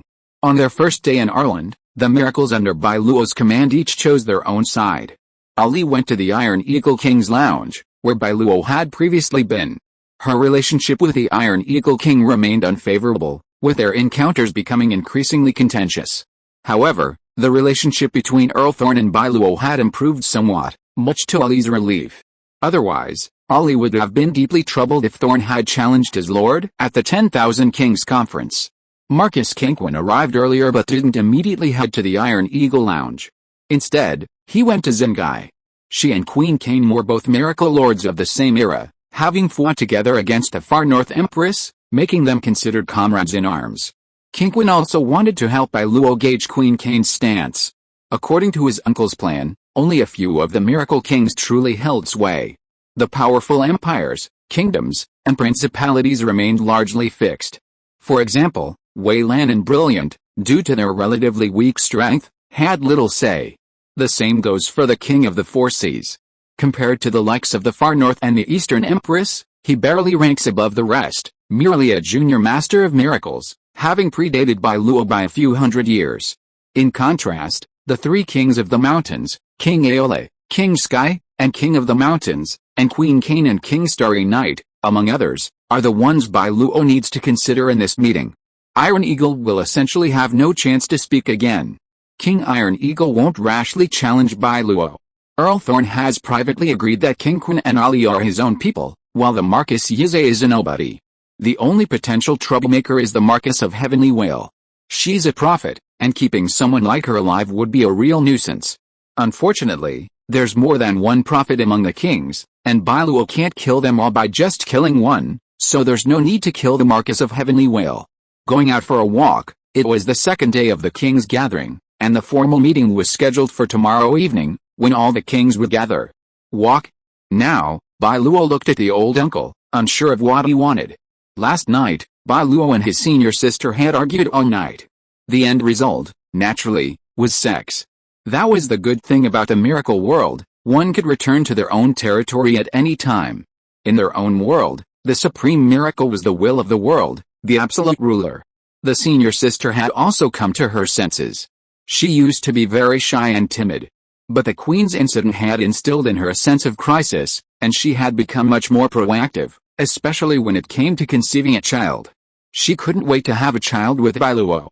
Bai Luo knew what she was thinking. If something bad happened to her, at least she would have a child to prove their former love. I'll take you to meet some people, The old uncle saw Bai Luo's distress and decided to give him something to do, something to distract him. You have quite a network, Bai Luo said with a smile. Another old lover of yours, only Bai Luo would have dared to say that. If it had been someone else, King Kun would have been furious. What nonsense, you brat, I don't have any old flames, the old man laughed dryly, then slapped Bai Luo's shoulders a few times, looking back. Then he whispered. That's not true. Don't talk nonsense, boy. Naturally, the Atonians weren't afraid of their wives, but loving them was a family tradition. Like Bai Luo, the old man hated to see his beloved woman cry. He was being taken advantage of. But you said before, I didn't say anything, the old man said. Are you coming or not? Come, Bai Luo said. Who are they? Lords of miracles or children of miracles, both, but mainly lords of miracles. This place was special. The children of miracles couldn't come and go freely. So, anyone encountered here, aside from the people of the Alrund organizers, was almost certainly a lord of miracles or a miracle in its own right. Uncle, can I ask you something? Speaking of which, how did you manage to stay in so many relationships back then without getting into trouble? Without waiting for his uncle to correct him, Bai Luo quickly said, I only have one wife, and I can't control her. Can you give me some advice? This was business, not frivolous talk. I have advice. What? Bai Luo's eyes lit up. His uncle was a big shot. Marital relations were a matter of paramount importance. His uncle was experienced, and Bai Luo, a mere newbie, naturally had to ask for his advice. I suggest you look back now, then follow your heart and say whatever you want to say. With that, his uncle walked away, leaving the space. Say whatever you want to say, follow your heart, but why look back? At this thought, Bai Luo turned around abruptly, and the next moment, his expression froze. Inya, when did you get here? Bai Luo panicked, but senior sister remained calm. Just arrived. When you said, I can't control a wife at that moment, Bai Luo's heart sank. He felt his uncle was deceiving him, but he had no evidence. But if you want to find another woman, I won't stop you. Senior sister, of course, didn't want to. But with Bai Luo's new love, she could carry out her plan to infiltrate the trading house. Although senior sister was heartbroken to give up her lover for another woman, true love wasn't just about companionship, it also involved silent devotion. Senior sister was willing to be the one bearing the burden. What a joke, Bai Luo had initially relented. He shouldn't have said such things behind senior sister's back. But hearing senior sister's words, I won't stop you from finding another woman, completely irritated Bai Luo, infuriating him. Follow your heart, Bai Luo muttered, then his eyes shifted, a sharp glare piercing senior sister's heart. Tonight, lie down and wait for me. Xiao Luo, what are you doing? Such a humiliating command made senior sister blush, and her legs subconsciously clamped together. Although she didn't say anything, the anger in her eyes was obvious. However, Bai Luo ignored it, because now was not the time to pamper her. Inya, I don't care who the queen is, or how powerful she is. I only know that no matter what you become, you are my wife. Bai Luo now knew one thing for sure, he only had one wife, but she had two personalities. One was gentle and understanding, the other a scheming and mean woman. But no matter which one, she was his woman. If one day you become her, Bai Luo said, I will not abandon you, because I will conquer you once again, and then use the most severe discipline to make you return to your current self. As Bai Luo spoke these words, he invoked the authority of the Lord of Miracles. Every word was like thunder, causing senior sister to panic, yet also an unprecedented sense of peace. I am your man. If anything goes wrong, I will help you carry it. Bai Luo is definitely not a male chauvinist, but when his wife is in danger, he must be a male chauvinist. How can he live with the dignity of letting a woman carry the burden? So no matter whether she is a queen or not, Bai Luo will protect her because he is her husband. Senior sister, or rather Inya, this may be the first time the queen and her have resonated, and it was in such a state. Bai Luo's majesty not only shocked senior sister, but also made the queen a little flustered. I will listen to you, that's all. After a long silence, Inya lowered her head and whispered words of submission. Chapter 362 The Demon Queen in the Maze. Uncle, wait for me. Bai Luo caught up with the uncle and found the old man quite casual, as if he had anticipated everything. You're truly worthy of me. I feel much better now. The uncle was worthy of being called a master of psychology. A casual word of advice could benefit Bai Luo immensely. Huh? The uncle was stunned. Did I do something? Didn't you tell me to follow my heart, did you? The uncle's skill at playing dumb was as impressive as ever. I just said it casually. I believed your nonsense. You old man are so mean. Who are we going to meet first? Bai Luo didn't dwell on the question. He was curious about where the uncle was taking him. There's a gathering in the holy city tonight. Besides the Eastern Empress and the others, most of the Lords of Miracles will be there, the uncle said. It's a good thing I have a few old acquaintances I'd like to introduce you to. A gathering, Fatty told me, the uncle said. You know how we are. The uncle's charm captivated both men and women. If Fatty Liuhan were a woman, she would definitely run away with him, just like King Kun did. But isn't the Elector the organizer of this gathering? Fi is doing it, the old uncle whispered. Fatty took personal action. The kings won't be exploited again. Wow, Fatty old fool was very powerful, the greatest of his time, a title well earned. Didn't you see that even Du Muan, who held the Li Guang, was inferior to Fatty old fool as an elector? Don't you care about the elector's affairs? Fatty is no longer capable of doing so, the old uncle said. He has no troops and no miracle territory under his command. The elector is the leader of the Western Holy Trinity, and he has a very high say in the Holy Trinity. Du Muan, you're quite capable. The two were communicating using the miracle contract, invisible to outsiders, so Bai Luo didn't hide his words, but this way, we can't provoke him, right? Bai Luo could be unhappy, could be an enemy, but there were too many principalities of Atón, and he didn't dare risk the lives of his children to confront the elector. Then endure it, the old uncle said. The sacred one will eventually split. When it collapses, the elector will be without allies. Even if he reveals his true form, we are confident of defeating him. Li Guang was indeed powerful, but as a supreme miracle, the cost of using it was undoubtedly high. Bai Luo wanted to ask his senior sister, but she was reluctant. However, Bai Luo guessed that Du Muan probably couldn't control Li Guang either. The two were likely merely partners. I wouldn't dare use Dusk, and he wouldn't use Li Guang, except for these two artifacts, Bai Luo said. Who will prevail is still clear. However, Du Muan was no longer Bai Luo's greatest enemy. His true rival was likely his senior sister, who was about to become the queen. That was the challenge Bai Luo was about to face. While it was pleasant to talk big, when it came down to it, Bai Luo didn't know how to act. Don't think about that. Remember what I taught you. Things will work out when the time comes, Bai Luo grumbled. That's clearly what I taught you. It's all the same. The old uncle ignored Bai Luo's words. What's yours and mine? The old uncle meant I'm all yours, so why was there such a clear distinction? The two arrived at a palace in the holy city, where many nymphs served the kings who came. The Child of Miracles had their own circle, not here. There's quite a lot of stuff. At first glance, it looked like a grand banquet, filled with delicacies Bai Luo couldn't describe. Those are dimensional creatures. Can dimensional creatures be eaten? Of course not, the old uncle said. Dimensional creatures' bodies are made entirely of various elements and laws. It's like drinking water, no big deal. Moreover, some dimensional creatures descend to the material plane, influencing some life forms.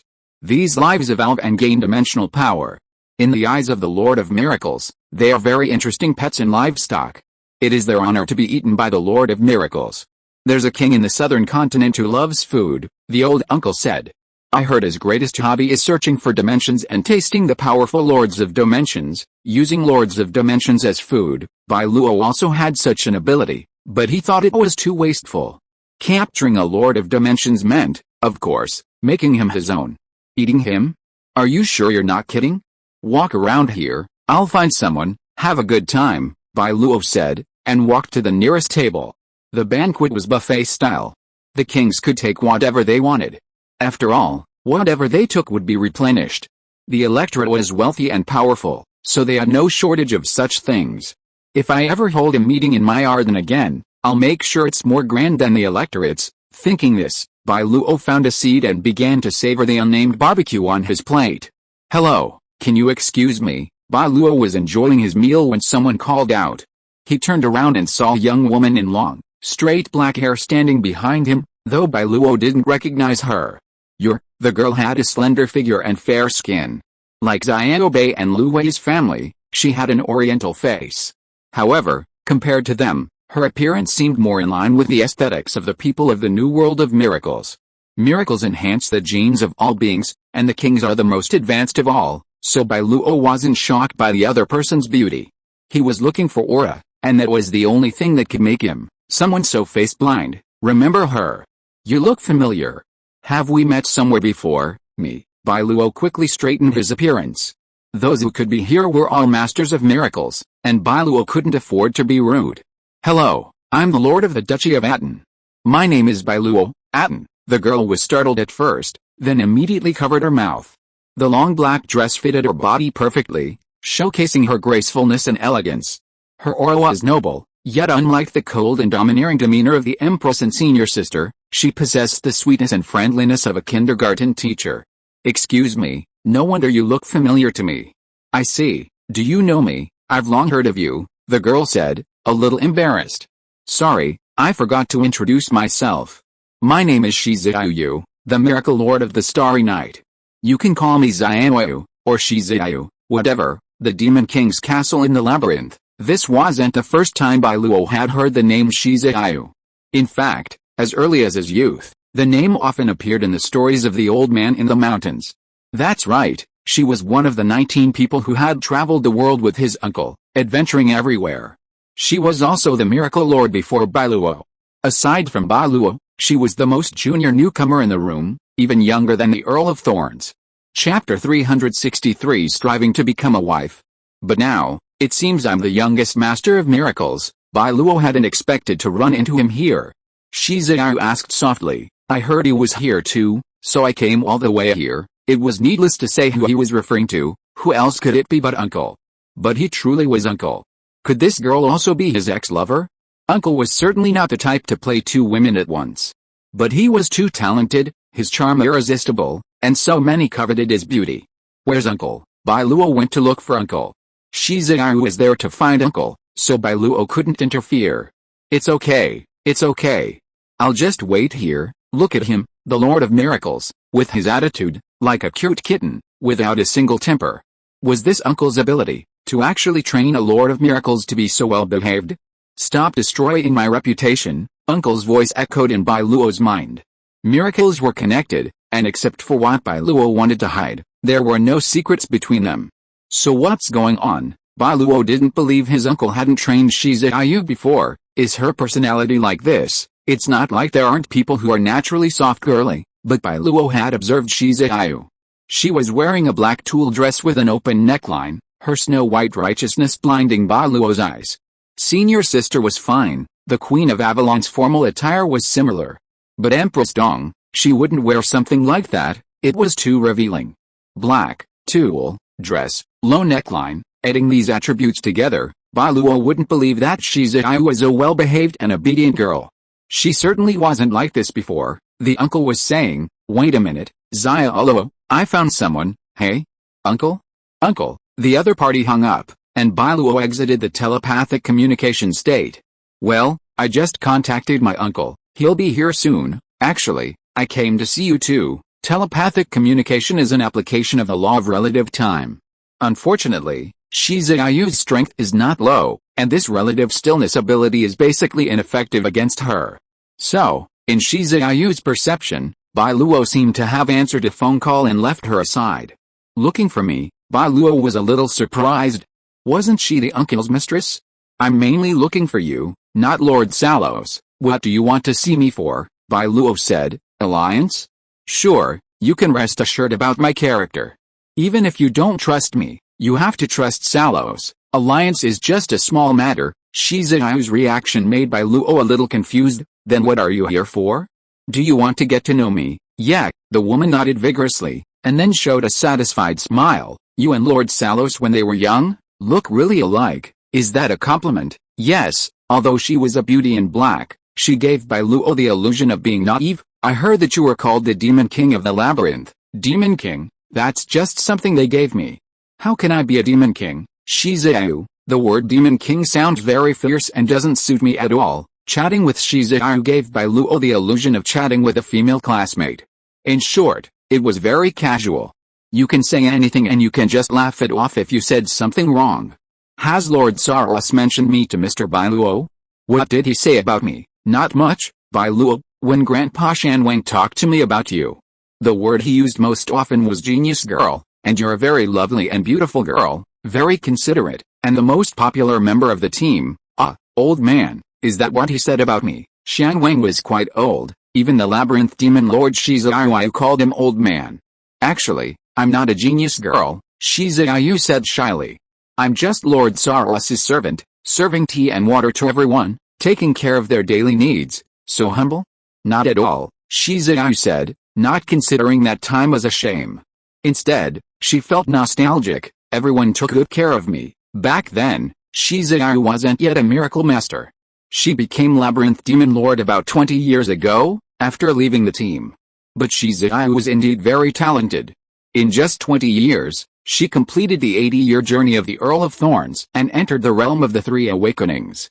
If we ignore the military strength of her subordinates and only consider peak combat power, then Shizuyu is on par with Centennial Kings like the Grand Duke of Fairy Eagle and the Iron Eagle King.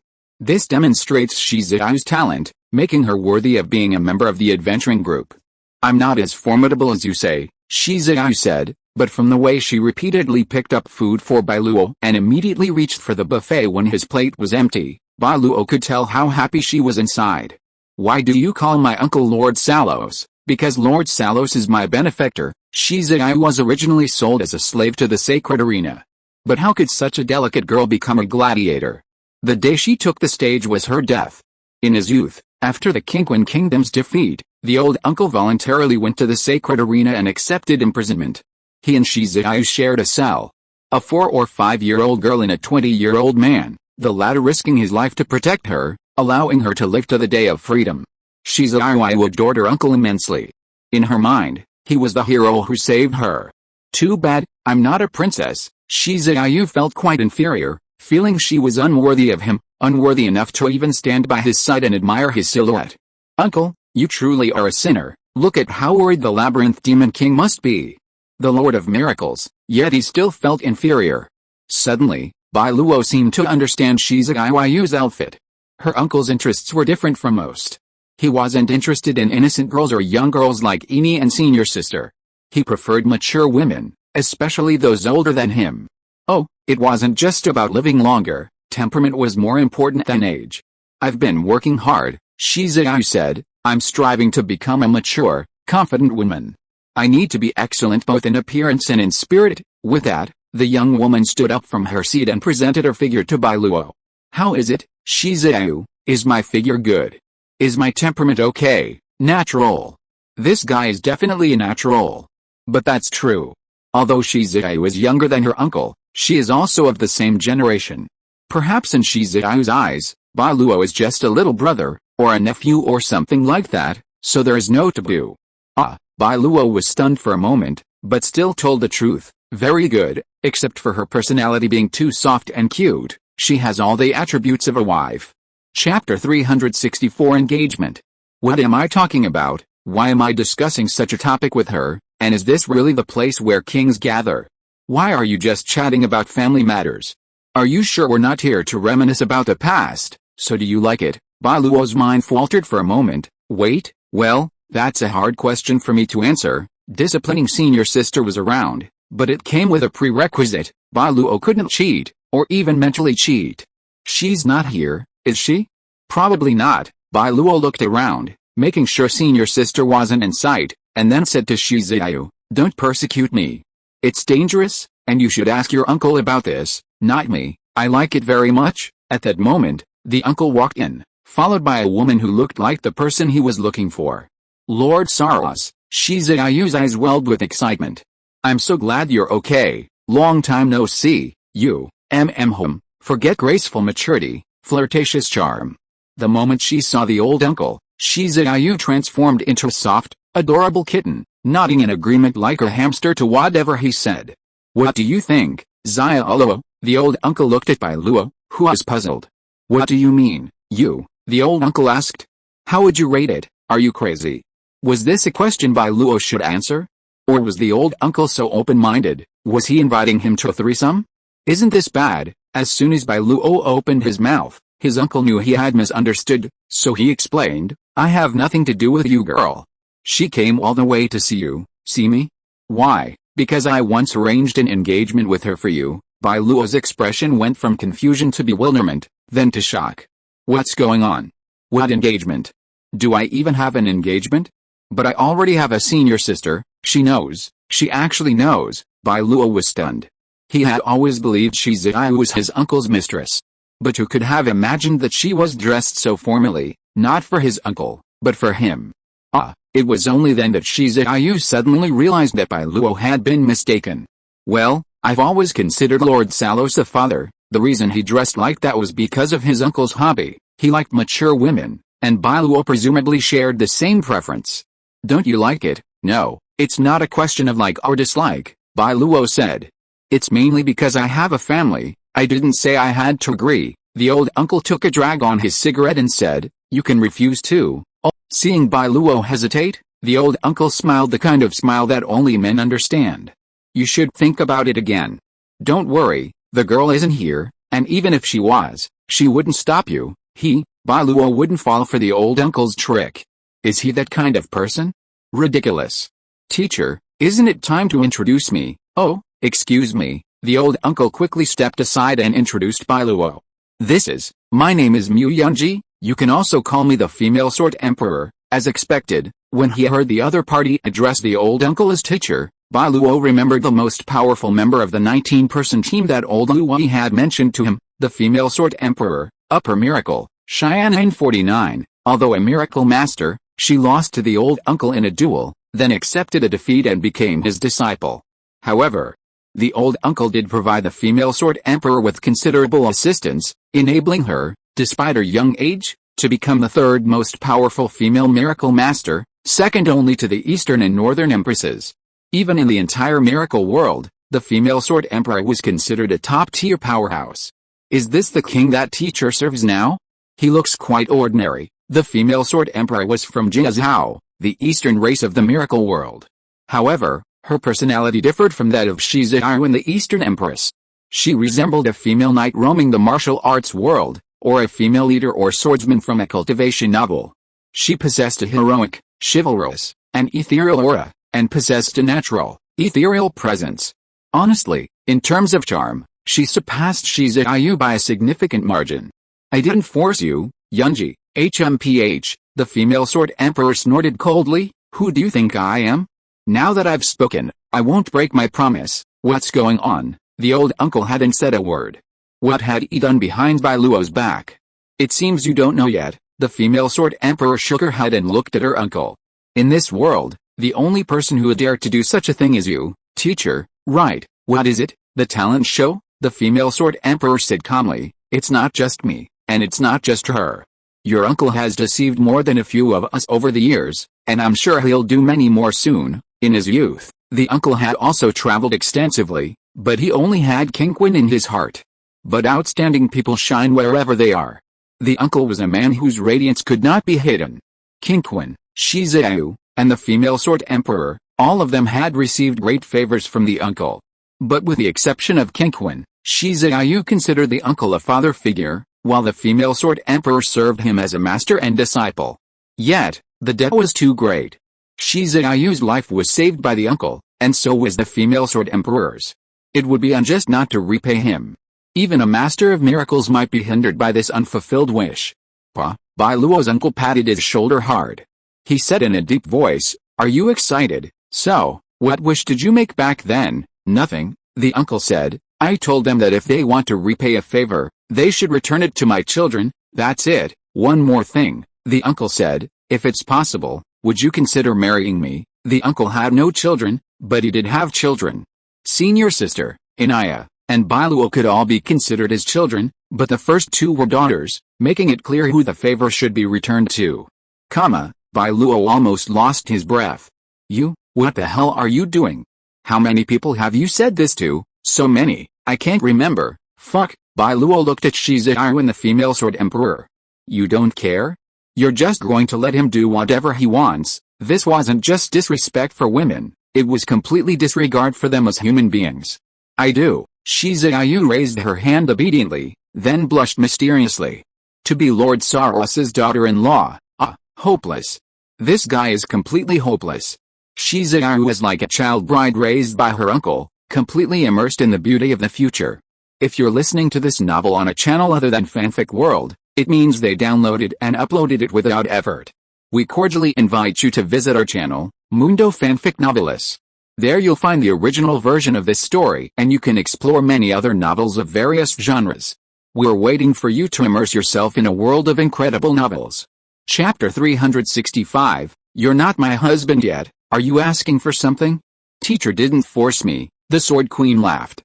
Although I agreed immediately, he gave me the right to choose for myself. I only have one request. The Sword Queen leaned forward, gazing into Bai Luo's eyes. As long as you can defeat me, you can do whatever you want. The Sword Queen wasn't a battle fanatic. If another man had defeated her, she wouldn't have tolerated such humiliation. But since she had already promised her uncle and been engaged to Bai Luo, as long as he proved himself a strong man worthy of her, what was there for the Sword Queen to complain about? On the other hand, if Bai Luo wasn't strong enough, the so-called engagement was worthless. The Sword Queen would never be pressured by a weakling. One was eager, the other could choose for herself. The uncle had enforced them, because he had let both Shizuyu and the Sword Queen make their own decisions. If you thought Bai Luo was right, then marry him. If not, forget it. Uncle, hey, that's enough. The uncle covered his ears with his hands, frowning deeply. How could I have known you would be so outstanding? What does this have to do with whether I'm outstanding or not? Why not? The uncle said as a matter of course. As an elder, am I wrong to worry that my children won't be able to find wives in the future? No. Then is it wrong for me to arrange a marriage in advance? Yes, and no. I'm just worried. The uncle continued. I'm not an old feudal patriarch. I support free love, so, in my opinion, an engagement is nothing.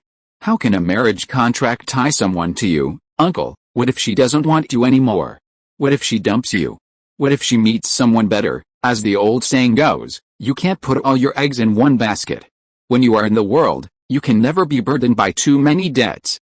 As long as I have sufficient resources, even if you fail once or twice, or even a dozen times, as long as you succeed once, that's enough. It had to be said that uncle really made Bai Luo unsure what expression to use. Elders' enthusiasm for finding wives for their children, what's wrong with that? No. But Bai Luo felt he was being persecuted by uncle, though he lacked evidence. Just before, Bai Luo had been trying to trick uncle, but who could have imagined that uncle would immediately produce evidence of his exclusive love for Qingquan? Look, the labyrinth demon queen, and the deified female sword emperor. Faced with such temptations, uncle remained calm, throwing them all to Bai Luo, and he did so every day for decades. With such unwavering resolve, such genuine sincerity, who could dare to say uncle wasn't a good man? Saros, have never played both sides. Uncle patted Bai Luo on the shoulder, a kind smile on his face. But you, boy, even before you were born, you've already become a point of contention. Awesome. The old man's wisdom was truly terrifying. Bai Luo had barely entertained the thought of persecution when, turning around, he was met with a stern display from his uncle. Are you so deceitful? Of course you are, the old man said. You can refuse. Come, prove it. As expected of the man who understood Bai Luo best, he completely understood his intentions. Shizuyu and the female sword emperor were both lords of miracles. No matter what, there was no way they could break this so-called engagement. Bai Luo could refuse, but he could never refuse. Refusal would not only slap someone in the face and humiliate them, but would also sever their sweet bond. As the leader of Atón, the king of a nation, Bai Luo couldn't do such a foolish thing as to abandon his own martial arts. Saros, isn't that Saros? You've become a lord of miracles too? Oh, a miracle creature, humiliating. All the same, have a drink. Soon, a large number of lords of miracles entered. Bai Luo had never met most of them before, with the exception of King Aole and Queen Cain, whom he had met once. That's two. Bai Luo knew his uncle had a wide network of contacts, but even seeing it firsthand, he was still stunned by his uncle's bragging. Uncle, I'm just an ordinary old man. Uncle number 2, I know a little, really a little.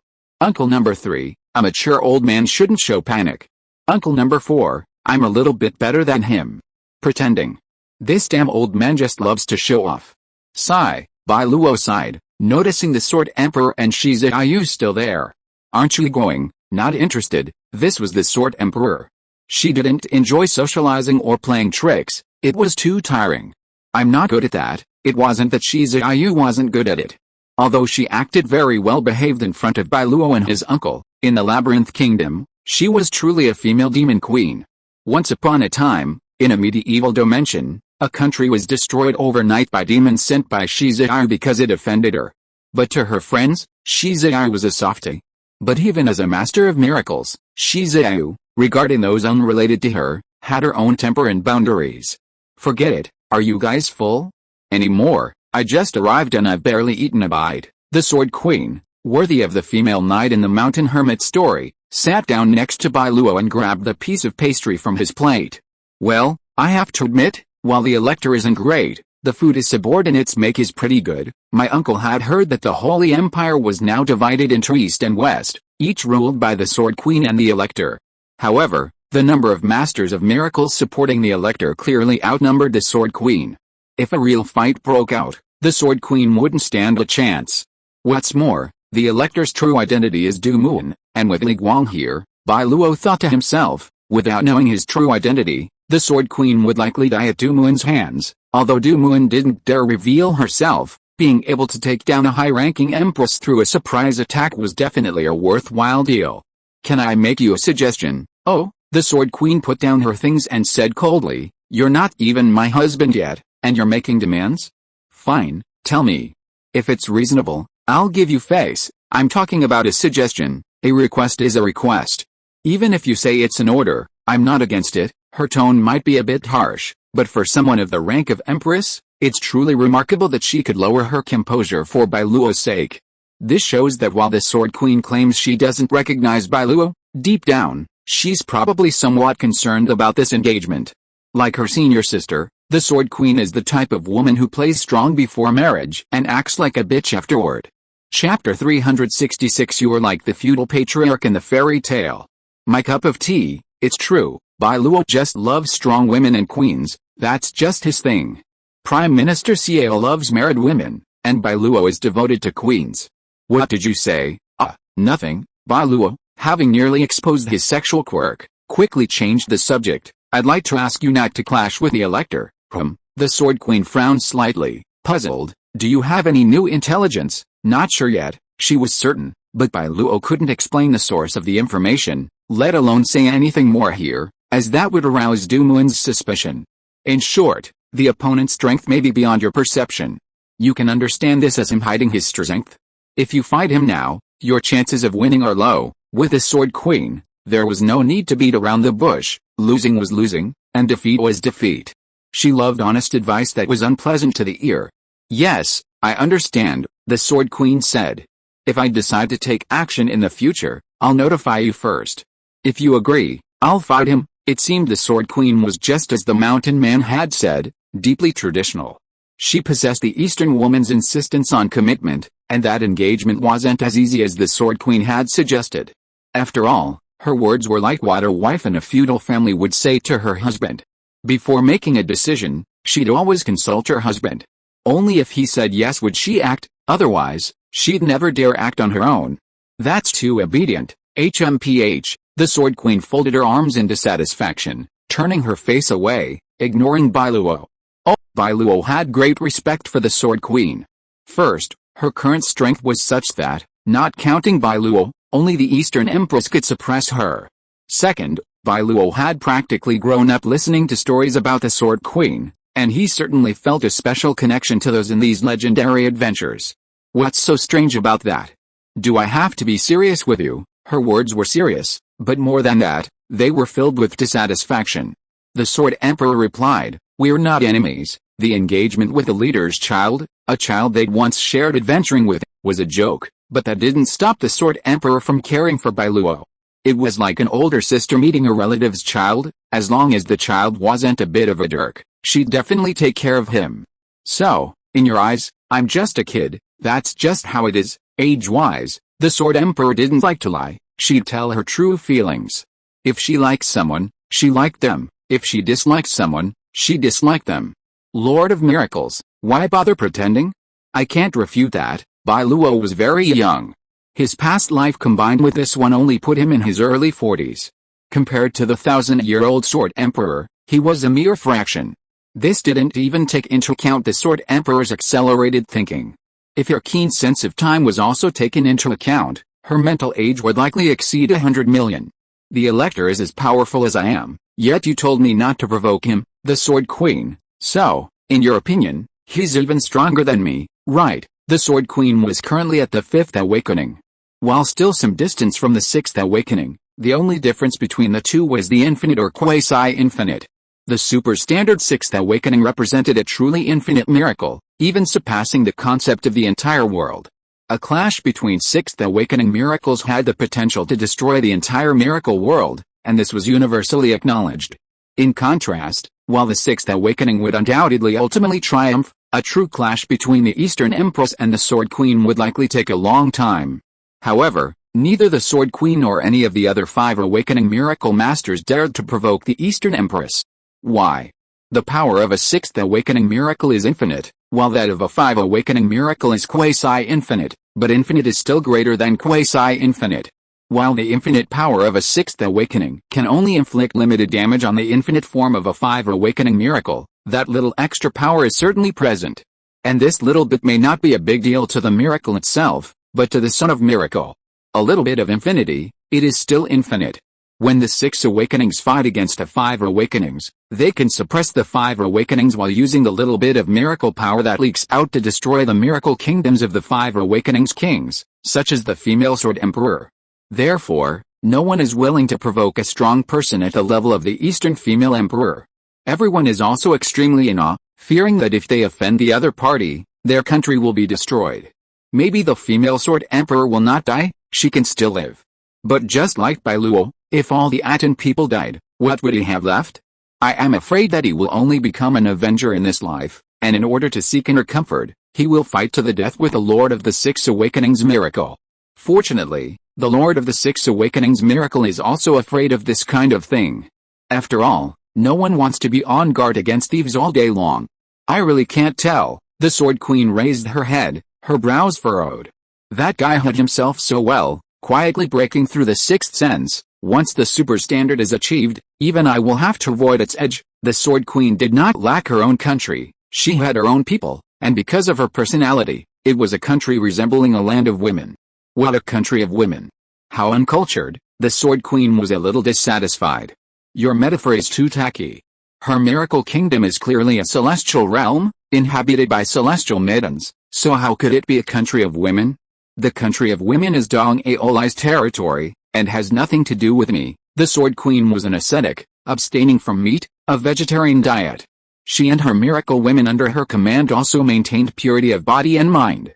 In short, they were a bunch of old virgins who didn't understand the meaning of love.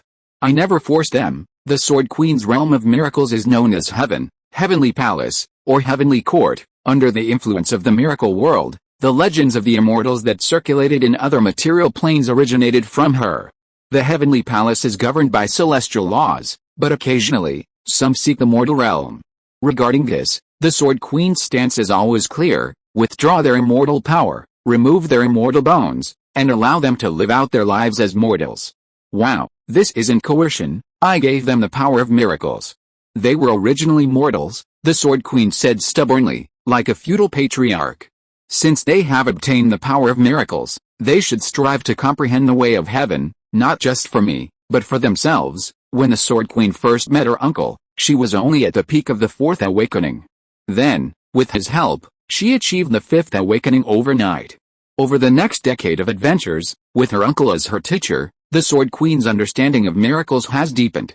Now, though she's still a step away from the 6th awakening, she's confident she'll achieve a transcendental breakthrough within 100 years.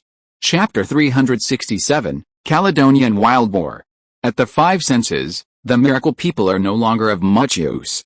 So the Sword Queen was right. She didn't need the miracle people's help, and now she's bestowing them with miraculous powers simply to give them a chance to escape the mundane world. But becoming a celestial maiden wasn't meant for them to enjoy a life of luxury. If you don't cultivate, but instead pursue pleasure, the Sword Queen sneered. What use do I have for them, since you covet the pleasures of the human world? Then return my gift and live your mortal life. Without great wisdom and perseverance, what's the point of seeking great freedom? Well, the Sword Queen's thinking differed somewhat from Bai Luo's. She leaned more towards the divine, and her human touch was reserved for miracle kings of her rank, like Bai Luo. As a high-ranking miracle lord, the Sword Queen was like a creation goddess within the celestial kingdom. It was common sense that a creation goddess was aloof and ethereal, transcendent and otherworldly. Then, what about you and me? Does that count as arson? Celestial maidens aren't allowed to discuss marriage, yet the Sword Emperor can be engaged to Bai Luo. Isn't that hypocritical? HMPH, the Sword Emperor was also frustrated, but she had already promised her uncle, and given her personality, there was no reason to go back on her word. It's like I'm coercing you. How about I break off the engagement? HMPH, though it was just a single word, Bai Luo could sense the Sword Emperor's displeasure. Breaking off the engagement was still a disguised rejection, which was no different from breaking her promise. So the marriage was essentially set, and even if Bai Luo broke off the engagement, the Sword Emperor wouldn't care. How about this? Bai Luo was devoted to his senior sister. Although he loved the Empress and the Queen, and he also loved to overthrow the goddess of creation, all of that was Bai Luo's experience. The engagement will remain in place. You won't be breaking the contract. Then you can pray to the heavenly way, and I'll live my own life. We won't interfere in each other's affairs. How is that? Not so much. The Sword Emperor was pure and unselfish, but she also understood the relationship between men and women. Maintaining an engagement while living apart, isn't that just a quarrel? It shows she's disrespectful and unruly. How could this be acceptable? Although I govern my subjects by the laws of heaven, I don't deny the principles of human ethics. The Sword Queen, a native of Jiazhou, had been raised with the idea of male superiority and female inferiority. Even after becoming the Lord of Miracles, she didn't reject this. Of course, this male superiority didn't mean men were superior to women. The Sword Queen scoffed at this idea. She recognized the relationship between husband and wife. As a wife, she must serve her husband wholeheartedly, body and soul. It had nothing to do with strength. Even if the Sword Queen could destroy heaven and earth, if her husband was just a mortal, she would respect him and not embarrass him. I'm increasingly feeling your hypocrisy. The Lord of Miracles' personality influenced her subjects. Bai Luo could almost imagine the thoughts of the celestial maidens who longed to return to the mortal realm. Influenced by the Sword Queen, they would conform to her principles if they were attracted to mortal men. Have you given up on those celestial maidens? I've placed the heavenly mark on them, the Sword Queen said, finally showing some remorse. Perhaps in the next life, they'll have the chance to return to my side. So, she denied the other party the cup. After reincarnation, their souls would have another chance to gain the power of miracles and become miracle people. That's more like it. If miracle people were compared to gods, the celestial maidens' death as mortals was like violating the laws of heaven and being banished to the mortal realm, but they didn't lose the chance to join the ranks of the immortals. I thought you were really that heartless. Her tough exterior but soft heart was another cute touch. Bai Luo had a good impression of the Sword Queen, but there was no romantic interest involved. Bai Luo wasn't a shrewd person. He wouldn't have anything to do with her just because she was beautiful, charming, and appealed to his sexual proclivities. As a husband, Bai Luo valued responsibility and wouldn't do anything unfaithful. HMPH is your catchphrase. That was another cute touch. Bai Luo chatted with the Sword Queen for a while longer, and the two of them grew increasingly familiar. The Sword Queen treated Bai Luo as an elder, and the latter treated her like an older sister, their relationship harmonious. During this time, Bai Luo also discussed the upcoming 10,000 Kings questioning meeting with her. The Sword Queen assured Bai Luo of her support and confidence that Bai Luo would not do anything to harm the miracle world. Thus, Bai Luo had three staunch allies. With the Eastern Queen, the fat old man, and the Northern Queen, three high-ranking miracle lords, in their presence, most people wouldn't dare to touch Atón. Are you just going to eat right here? Bai Luo looked at Shi Xiaoyu, who had been enjoying her meal while he and the Sword Queen chatted. She was a very simple girl. Although older than Bai Luo, she had the mind of a younger sister, the type who would become a silly woman if he married her. If I don't eat, I have nothing to do, Shi Xiaoyu said casually, completely unburdened by the weight of being a miracle lord. Is it delicious? This is super delicious. Shi Xiaoyu quickly pushed the meat that she had never eaten to Bai Luo. Try it. Bai Luo took a bite, his eyes lit up. What is this? Let me see. Shi Xiaoyu glanced at the meat in front of her, and a lot of information directly emerged in her mind. It looks like Caledonian wild boar meat. Caledonian? What does it mean? The female sword emperor didn't eat meat. She sat aside and asked, "A kind of winter, place name?" "Oh, the female sword emperor and Shizuyu are also adventure companions, and they are as close as sisters." "The wild boar produced in Caledon, is it a specialty of that place?" "It seems not." Shizuyu frowned slightly, as if trying to interpret the origin of the wild boar. "It is the ability of a person named Artemis that can create this miraculous species." "Is it the same species as the ferocious beasts and sea beasts that are everywhere now?" The Sword Queen expressed disdain, saying she wouldn't eat such derivatives. Shizuyu shook her head and said, "Not that kind. She probably raises them specifically."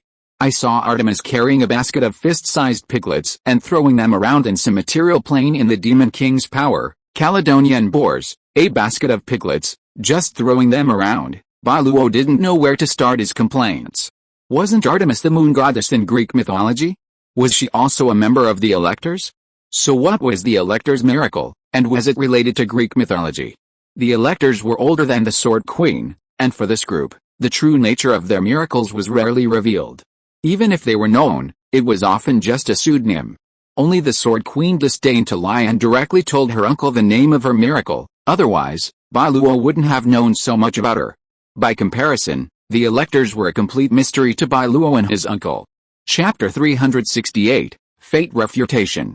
The Elector is the only confirmed agent of the trading company, lurking among the kings. Bai Luo thought to himself, he possesses Li Guang. His ability in direct combat is unknown, but even my sister doesn't have the confidence to defeat him. This person cannot be made an enemy right now. Furthermore, judging by the current situation, the Elector may well possess more than one miracle. For example, this one related to Greek mythology, plus Li Guang, would already be two. As for whether there are more, Bai Luo couldn't be sure. If Fei Ya can keep up her deception, Elector, we can put this temporary problem aside for later. Du Muan's background was too mysterious, and senior sister, not wanting to significantly alter the queen's plans, was unwilling to tell Bai Luo directly. Senior sister told Bai Luo that he couldn't fight Du Muan. Not only was she using Du Muan, but also Wang Hun and Li Guang. If these two supreme miracles collided, the consequences would be beyond Bai Luo's ability to bear. Take it easy. Bai Luo had come to the 10,000 Kings Conference to buy space for Aton's survival and opportunities for development. There was no reason to provoke a powerful enemy. I need to get a closer look, Bai Luo thought to himself. What kind of person is this Elector? He couldn't let the villagers of Arden go unpunished, but he couldn't just charge into it head-on. Especially now that he knew this guy was a bit of a jerk, Bai Luo had to be even more cautious. Long time no see. Just then, a dark-haired woman appeared beside the Sword Emperor and Shizuyu. Bai Luo had been keeping an eye on her, thinking she was looking for him the moment she entered the room and headed their way. He'd unexpectedly recognized the two women. Sister Yizi. Shizuyu hugged the newcomer, happily saying, "Long time no see, Yizi." Bai Luo was startled. Then someone suddenly came to mind, Silverleaf, a member of his uncle's adventuring group. They say she's universally beloved, even Grandpa Shanwang and Old Reed had been captivated by her. There's definitely no shortage of adoring goddesses in this group. In short, compared to little lolly like Shizuyu, Silverleaf is far more impressive. You're really early this time. Shizuyu had only attended one meeting of kings. The Sword Queen was more experienced than her and knew Feng Wei always came on the third day. Where's the Eastern Empress? As a vassal king of the Eastern Empire, Feng Wei was even more senior than the Sword Queen. There weren't many Lords of Miracles over 10,000 years old, and Feng Wei before them was one of them, a true witness to history.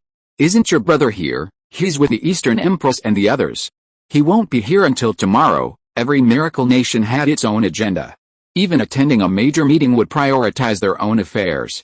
Coupled with the importance of presentation, Lords of Miracles from larger empires often arrived later. Because the King's Conference is always held in Miracle New World, Shizuyu whispered to Bai Luo while the swordswoman and Feng Wei were reminiscing. The kings of the southern and northern continents are very unhappy about this and deliberately waited until the last day. This, I think, must be the Lord of Atón. Feng Wei stepped forward. She knew the relationship between Yingmu Ayan and Bai Luo. It doesn't look very dangerous. What? Bai Luo was puzzled. If Feng Wei had said anything else, even teasing or joking, he would have understood, but what did she mean by danger? Be careful, Feng Wei whispered to Bai Luo. At this king's conference, There will probably be many who will challenge you, huh? Bai Luo understood instantly. The danger Feng Wei was referring to Bai Luo's acquisition of Dusk. The prophets had sensed Dusk's terror in advance, and Feng Zai had even foreseen Bai Luo's destructive future. But Feng Wei, sizing Bai Luo up and down, didn't think he was the kind of lunatic who would destroy the world. Atón doesn't want to be an enemy of anyone, Bai Luo replied, but they're not afraid of being an enemy of anyone. Yeah, Feng Wei was quite familiar with the Atón clan, especially the descendants of the Atón royal family represented by her uncle and Bai Luo. She'd once shared adventures with her uncle, her elder uncle, the mountain elder, and the others. Now that Bai Luo was on the other side, there was no reason why he couldn't understand. Or rather, it was all too easy to understand. Actually, that's what I find strange, Feng Wei questioned her understanding of the Atón people. While you may be aggressive at heart, you're not annihilators. Why your brother saw that future is baffling. The future, you mean the one where I'll wield a flaming sword and bring disaster to the world? Did you know that? Feng Wei was a little surprised. You also know a miracle bearer with prophetic powers. Sure enough, the future Maya saw was likely seen by many miracle lords as well. This made it much harder for Bai Luo to disassociate himself from the king's council and gain the trust of the other miracle lords. Well, sort of. I know them. Maya couldn't be exposed easily. Even Yajin said she had the power to turn the tide. Although Yajin was unreliable and quite mentally retarded, Bai Luo's intuition told him that the idiot woman wasn't lying. Never believe a prophet's words. Why? Bai Luo naturally trusted Maya. Between Maya and Feng Wei, Bai Luo clearly leaned towards the former. Every prophet can control the power of fate, but fate isn't just one person's. Do you understand what I mean? Feng Wei said. If there were only one fate-related miracle master in the world, then once he achieved breakthroughs in the five senses, he would truly control fate, even dominate it. The problem was, there were so many prophetic miracles. This meant that prophets had practically split the power of fate into countless pieces, like a cake with a group of people steering the wheel. You want to go left, I'll go right. Imagine if 10 people predicted something simultaneously, and a few of them began to change fate. Would the remaining people see the future before the changes, or the future after? If you saw the future after the changes, and then tried to change it, what would become of it? If what was seen was before the change, when the second prophet was gone, could the previous prophet still use his vision as a reference to change the future? What a hassle, Shi Zhiao said, feeling overwhelmed. Isn't this a nesting doll? I changed the future, but you changed the future after I changed it. The future you saw was the future I wanted you to see. Prophets are undoubtedly the most terrifying and cunning among the miracle kings. Just like the words of the Earl of Thorns and the Marquess of Heaven's Will, which plunged him into a state of panic. But is that true? To put it simply, the fate refutation. It was because you predicted your own death and wanted to change it that you died. If you hadn't believed it in the first place, or hadn't wanted to change it, you wouldn't have died. Chapter 369 I think I know how you should wake up. If there's only one prophet, then he can indeed dictate fate and tamper with it at will. The Lord of Miracles possesses limitless power, forcing even the mighty fate to submit to him. However, those who can counter the Lord of Miracles are also his fellow Lords of Miracles. Prophet versus prophet. If fate had consciousness, it would probably faint in laughter at watching those fools fight each other and be wiped out. My brother is just too confident. Feng Zai has speculated more than once, even using his own power to try to change Ying Bei's house fate. Unfortunately, no matter what he does, he can't avoid that most tragic moment. Those who toy with fate will eventually be toyed with by fate. He's failed time and time again, Feng Wei said, so now, he chooses to be your enemy. That's his answer. What a bizarre logic, Bai Luo. It clearly didn't happen, but he acts as if it's certain. What's the point? Regarding prophets, Bai Luo's attitude was to not believe or spread rumors. You can listen, but don't blindly follow them. Even if Maya said Bai Luo would destroy the world in the future, he wouldn't give in to undue anxiety. People should focus on the present, not dwell on what will happen tomorrow. That's the point of living. My brother is like that, Feng Wei sighed. I'm tired too. Feng Zai was older than Ying Muiyan and was said to be a top-tier expert who had existed since the time of Emperor Sui. But Ying Muiyan knew the siblings' situation well. Feng Zai and Feng Wei were a pair of miraculous creatures. Like Ali, they hadn't met a master, so they couldn't cultivate their own miraculous people. Aside from their own unlimited abilities, they were practically half miracles. However, The fact that a mere half-miracle possessed their current power demonstrated the immense strength of the siblings' true selves. Even Ying Bai's Hao of the past was envious, eager to recruit them. "I've died many times, and each time I died, I was reincarnated," Feng Wei said. "I haven't completely disappeared, but my memories are fragmented." Feng Zai's power was so immense that even the siblings didn't know what level of miracle they were. Her brother was a prophet, a top-tier one. Feng Wei's abilities had always been subtle, like an appendage of Feng Zai's. For millennia, aside from her own limited fighting abilities, she'd been practically useless.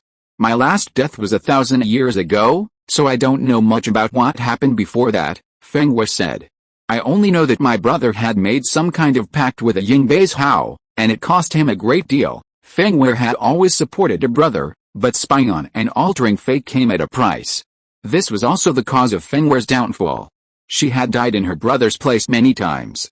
But now, Feng Wei was tired, exhausted. The decade or so of adventures she'd followed her uncle and his companions had changed her. She longed to make her own decisions, not just follow her brother's lead. That's another story. Bai Luo knew Ying Bai's Hao as his past life, but being Bai Luo, he wouldn't take him too seriously. "So, shouldn't your brother stand firmly by my side? He's already invested so much, there's no reason to withdraw midway." "I don't understand him either." Feng Wei seemed more like a tool than a brother. "But he's certainly disappointed in you now."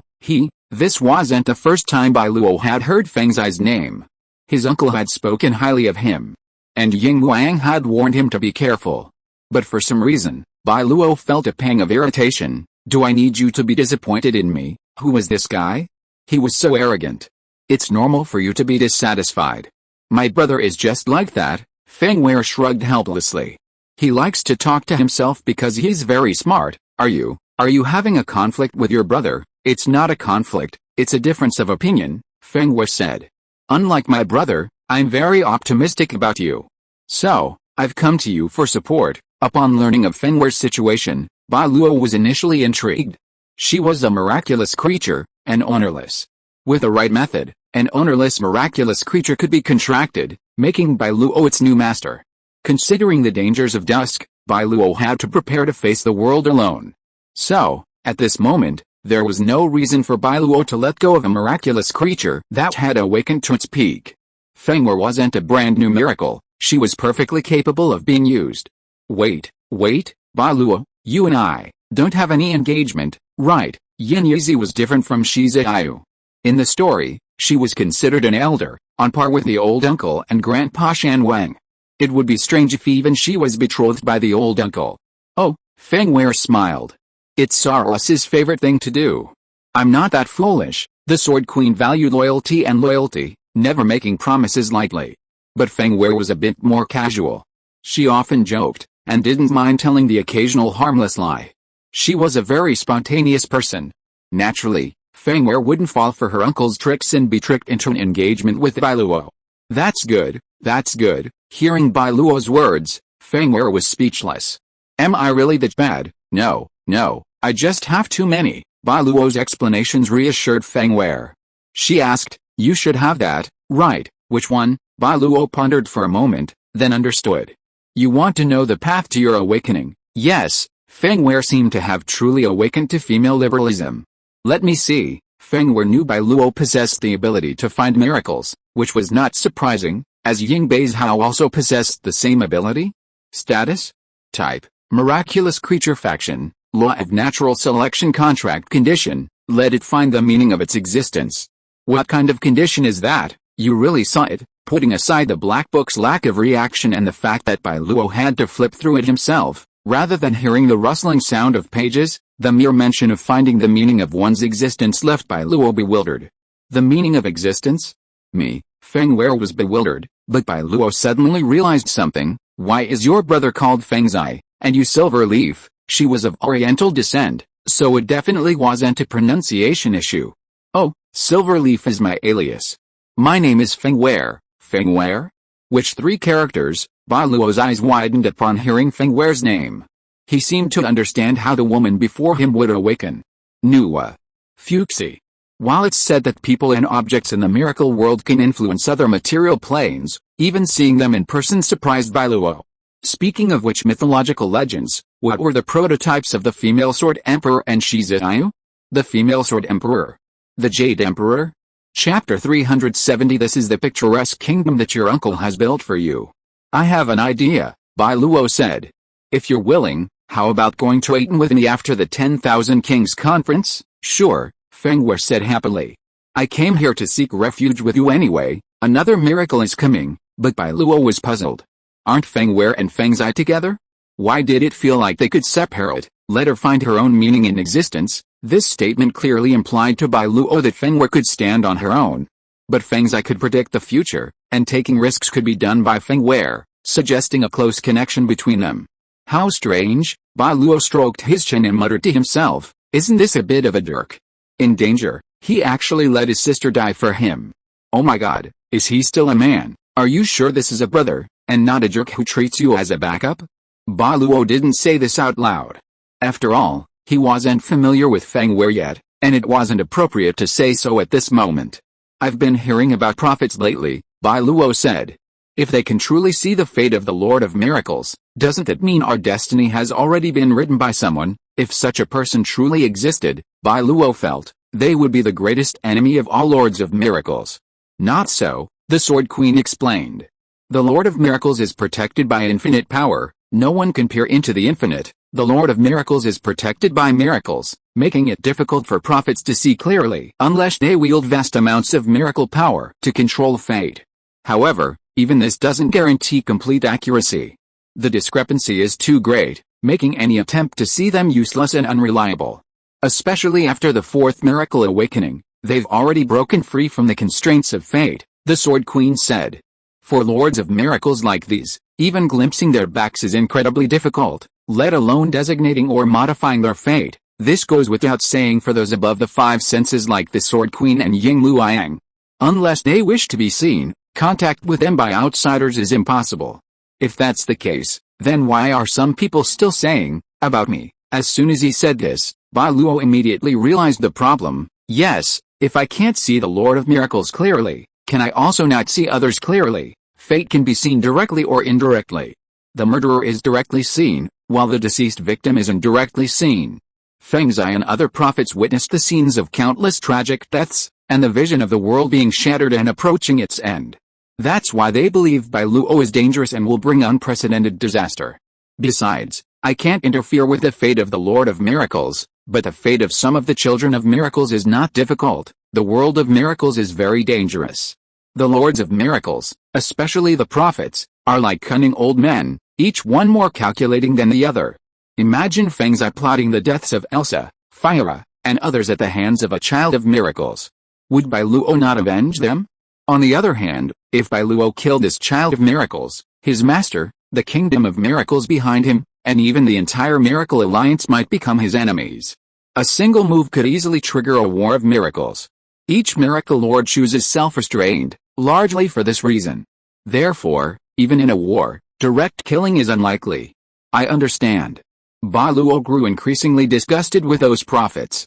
Regardless of their own combat effectiveness or the strength of the miracle kingdom, the mere ability to predict the future, even to the point of calculating the fate of your people, was deeply repulsive. However, the situation now seemed to be that Bai Luo was being targeted by many prophets. Maya, Bai Luo thought to himself, be strong. From now on, you'll be protecting the fate domain of Atón. This incident was truly an unprovoked disaster. Bai Luo hadn't offended anyone, yet he was being targeted by a group of thieves. Even more embarrassing, if something were to happen someday, you wouldn't even be able to find the mastermind. Was it Feng Zai or the Marquis of Xianzhe? You couldn't be sure. Bai Luo could do nothing but seek revenge on the current perpetrators. While Bai Luo wasn't in any danger, the situation of being tricked into pursuing revenge, and then feeling incredibly unhappy if he didn't, would surely be unbearable for anyone. Leaf, Saros, as they spoke, the old uncle approached. You came so early, are you planning to join us? Feng Wei's alias within the group was Silver Leaf, a character from stories Bai Luo often heard during his childhood. You actually figured that out. You could even figure that out. Feng Wei and Bai Luo were both amazed. Uncle, did you eavesdrop? The old uncle froze, then said awkwardly, I was just kidding. Are you really here to join us? What about your brother? Is he going to become our enemy? That's just a guess. No, the old uncle said. That's my analysis. It was hard to make sense of the old uncle's words. Sometimes, even jokes had unexpected effects. Xiao Luo, the old uncle waved at Bai Luo and took him aside. By this time, the kings had arrived one after another, and the banquet had grown to considerable size. Bai Luo glanced casually and saw at least 50 or 60 people.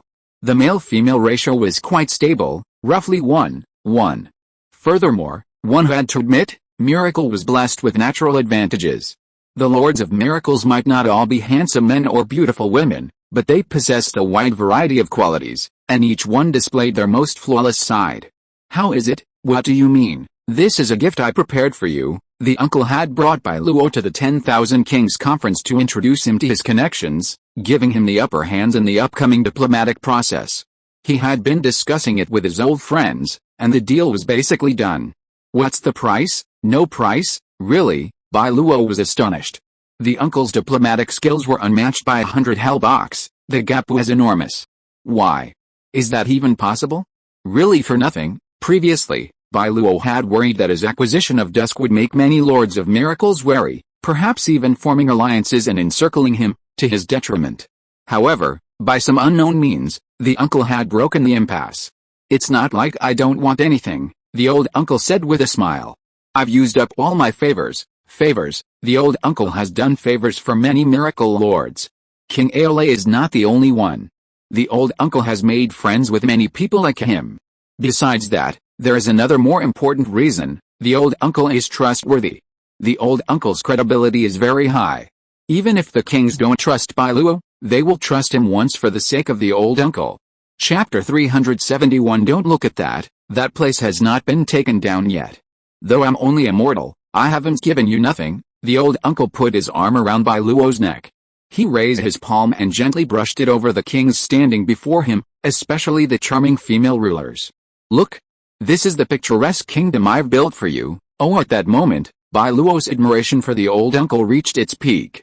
He truly lived up to his name, a deity forever in Bai Luo's heart. Suddenly, Bai Luo spotted a woman. She stood there, completely out of place among the surrounding lords of miracles. She wouldn't approach anyone, and no one approached her either, aloof and withdrawn. She had long, icy blue hair and a tall figure. She wore a classical dress resembling a military uniform, yet it concealed her skin completely, leaving only her smooth, jade-white neck, which caught Bai Luo's eye. Don't look over there. The old uncle noticed Bai Luo's gaze and quickly said, that one hasn't been taken down yet. Bai Luo was speechless for a moment. Who's that? Uncle, do you know her? Yes, the old uncle hesitated. You could say I know her. She's coming. What? Bai Luo was about to step forward when the old uncle grabbed his arm and dragged him towards the crowd. What's going on, uncle? This was the first time Bai Luo had seen the old uncle so nervous, as if he wasn't looking at a woman, but a terrifying beast. But, was that even possible? Could there be a beast in this world that even a seasoned hunter like Saros couldn't hunt? Long time no see, Saros, if you're leaving, a woman's voice came from behind. I can't guarantee what I'll do. The old uncle stopped, and Bai Luo stopped too. What's going on? Who is she? So arrogant, Igiselia, huh? Bai Luo quickly turned around, staring intently at the aloof, regal woman approaching slowly. Is she the queen of the far north? I don't know what others say about me, but you don't seem afraid of me. Igiselia walked up to Bai Luo, her sharp eyes piercing as if she wanted to see through his hard and true nature. Should I be afraid of you? These words surprised not only the old uncle, but also Igiselia. Huh? He's a lot like you, Saros. Not bad. The old uncle wiped his sweat, a rare occurrence. He seemed to be very afraid of the Queen of the Far North. The Queen of the Far North was a unique woman who could make his uncle run away just by looking at her. However, Bai Luo could tell that this wasn't a man avoiding a woman out of boredom, but pure fear and terror. The old uncle probably never considered the Far North Queen a human. His eyes were like someone on guard against a dragon that could erupt at any moment. Uncle, Bai Luo didn't know whether to laugh or cry as he watched the old man shielding him behind him like a child. This was his uncle's instinct, but he was underestimating Bai Luo. Let me do it. Bai Luo took a step forward and jumped over the old uncle. Xiao Luo, I'm the pillar of the family now. Bai Luo no longer needed his uncle's protection. He was the one who should be protecting them. The Far North Queen, huh? What can I do for you? Aren't you afraid of me? This was the second time the Far North Queen had asked such a question. I still say, I don't know what's so scary about you. Then think about it, Iga said. Do you want to see it for yourself? The Far North Queen was called a madwoman and a war maniac, and it wasn't just words. No one could guess her thoughts. Even my uncle almost died at her hands. That was the closest my uncle had ever come to death. Back then, my uncle visited the Far North Empire with a friendly and tentative attitude. However, the moment Iga saw my uncle, she immediately attacked him. If it weren't for the Sword Queen and others who fought to the death, my uncle wouldn't be here today. As for the reason, this man is dangerous, Iga remained unmoved. She glanced at her uncle coldly, keeping him around poses too great a threat, but right now, Iga turned her attention to Bai Luo. I'm more interested in you. As for you, Iga glanced at her uncle with disdain. I don't know what happened, but you've certainly aged. Saros, while becoming a miracle creature should have made her stronger, her spirit was truly old. This was a reflection of the age of the miracle lords. Some kings who received miracles in middle age and old age often lost their youthful vigor. This was the case with her uncle. Although he had gained more experience, his ruthlessness was actually inferior to Bai Luo's. The first time I met you, I felt a fear I'd never felt before. This man was dangerous, he could kill her. That was Igalia's first impression of her uncle. Like a dragon meeting its slayer. Prey versus hunter, Igalia attacked the old uncle almost immediately, intent on slaying him before he even began. Honestly, I'm disappointed in you. After all, this was someone he once feared, and Igalia felt humiliated even thinking about it now. He'd attacked out of fear, instinctively. But now, that godlike hunter had become a good family man. Ridiculous, how ridiculous. Whatever you say, the old uncle didn't care about Igalia's opinion. He never sought success or power in the eyes of others. The old man's dream had always been simple, a warm, simple home. With Bai Luo, his senior sister, Inya, and the Atón clan, the old uncle was content and happy. I can't ignore that, Bai Luo confronted Igalia. What right do you have to look down on him? Bai Luo was furious at the insult to his uncle. Without the old man, Bai Luo wouldn't have survived the Atón ordeal over a decade ago. As for how much help his uncle provided in his growth in this life, it is even more unimaginable. Even Bai Luo, who has become the Lord of Miracles, respects and admires him immensely. Bai Luo thinks he is not as smart as his uncle, so he works hard to catch up with him, surpass him, and become better than the old man. But now, Igalia has insulted Bai Luo's goal, the most perfect elder in his eyes. What's the difference between this and insulting his parents in front of a child? What's more, the uncle is the founding father of Atón. Insulting him is equivalent to insulting the entire Atón, and Bai Luo. Oh, Igalia looked at Bai Luo with interest. You want to be my enemy? Enemy? Bai Luo was not willing to be outdone. Didn't you provoke me first, Queen of the Far North? If you're listening to this novel on a channel other than Fanfic World, it means they downloaded and uploaded it without effort. We cordially invite you to visit our channel, Mundo Fanfic Novelis. There you'll find the original version of this story and you can explore many other novels of various genres. We're waiting for you to immerse yourself in a world of incredible novels. Chapter 372 The Queen of the Far North. You're different from him, completely different. Igalia wasn't angry. She didn't seem as irritable as her uncle had said when facing Bai Luo. I don't sense any murderous intent in you. Nonsense. Bai Luo admitted he wasn't the type to judge by appearances. In his eyes, anyone who stood against him was mortal. He would strike without mercy, even the elderly, the weak, women, and children. Are you saying I'm just bluffing? No, Igalia shook her head. I'm talking about potential. The moment I saw this man, I knew he was dangerous. The Far North Queen pointed at her uncle and explained, I possess the power to foresee a person's future, but unlike those foolish and self-righteous prophets, I rely on instinct. In other words, the Far North Queen could sense how far a person could go.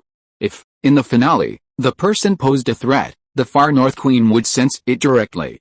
You have such ability, Igalia said, but you strike me as very similar to the Eastern Empress. While powerful, you're also rather pedantic. The Eastern Empress's abilities were in no way inferior to the Far North Empress's. If they continued to develop, they would surely be neck and neck in the future, and a fight would be a mortal blow. But the problem was, in Igalia's perception, the Eastern Empress wouldn't be her enemy. It was like this gun could kill her, but it would never be pointed at her. It was a strange feeling, Yet the Far North Empress was incredibly confident in it, as this judgment had never been wrong. Facts had proven that the Eastern Empress was powerful, but not a hegemon. The Eastern Empire wasn't threatened, but it also never bullied other nations. It had always maintained the demeanor of a great power on the international stage, a result naturally attributed to the Eastern Empress and her training. Perhaps we will be enemies in the future, but you don't frighten me. She was an enemy, a threat, but not one so daunting as to make the Far North Empress lose face. Even if Bai Luo were to kill the Far North Empress someday, she wouldn't act immediately. Yijiselia didn't fear death, she longed for an honorable war and a glorious fall. That's why she was called the Mad Woman. However, the man behind you, the Far North Empress, found this ridiculous. The moment I saw him, I struck. Perhaps even Yijiselia herself didn't know why, but she instinctively chose to strike, not giving her uncle a chance to speak or defend himself. Kill him. Kill this man now. Yijiselia didn't know what would happen if she didn't, but it would surely be horrific, so horrifying that she would rather kill her uncle than fight him in the future. In Yijiselia's eyes, there were only three types of people. Useless people, like the Aole king, who, even if you were to develop for thousands or tens of thousands of years, wouldn't be worthy of being her opponent. Enemies, like the Eastern Empress and Bai Luo, who could easily threaten her in the future. This kind of person excites Yijiselia. She eagerly anticipates Bai Luo and the Eastern Empress' continued growth, and the day they defeat and kill her. Finally, the third type, which Yijiselia has only experienced in her uncle. The Far North Empress sums it up this way: I feel like the prey, and the other party is the terrifying hunter. Old man, you. Bai Luo didn't know how to complain.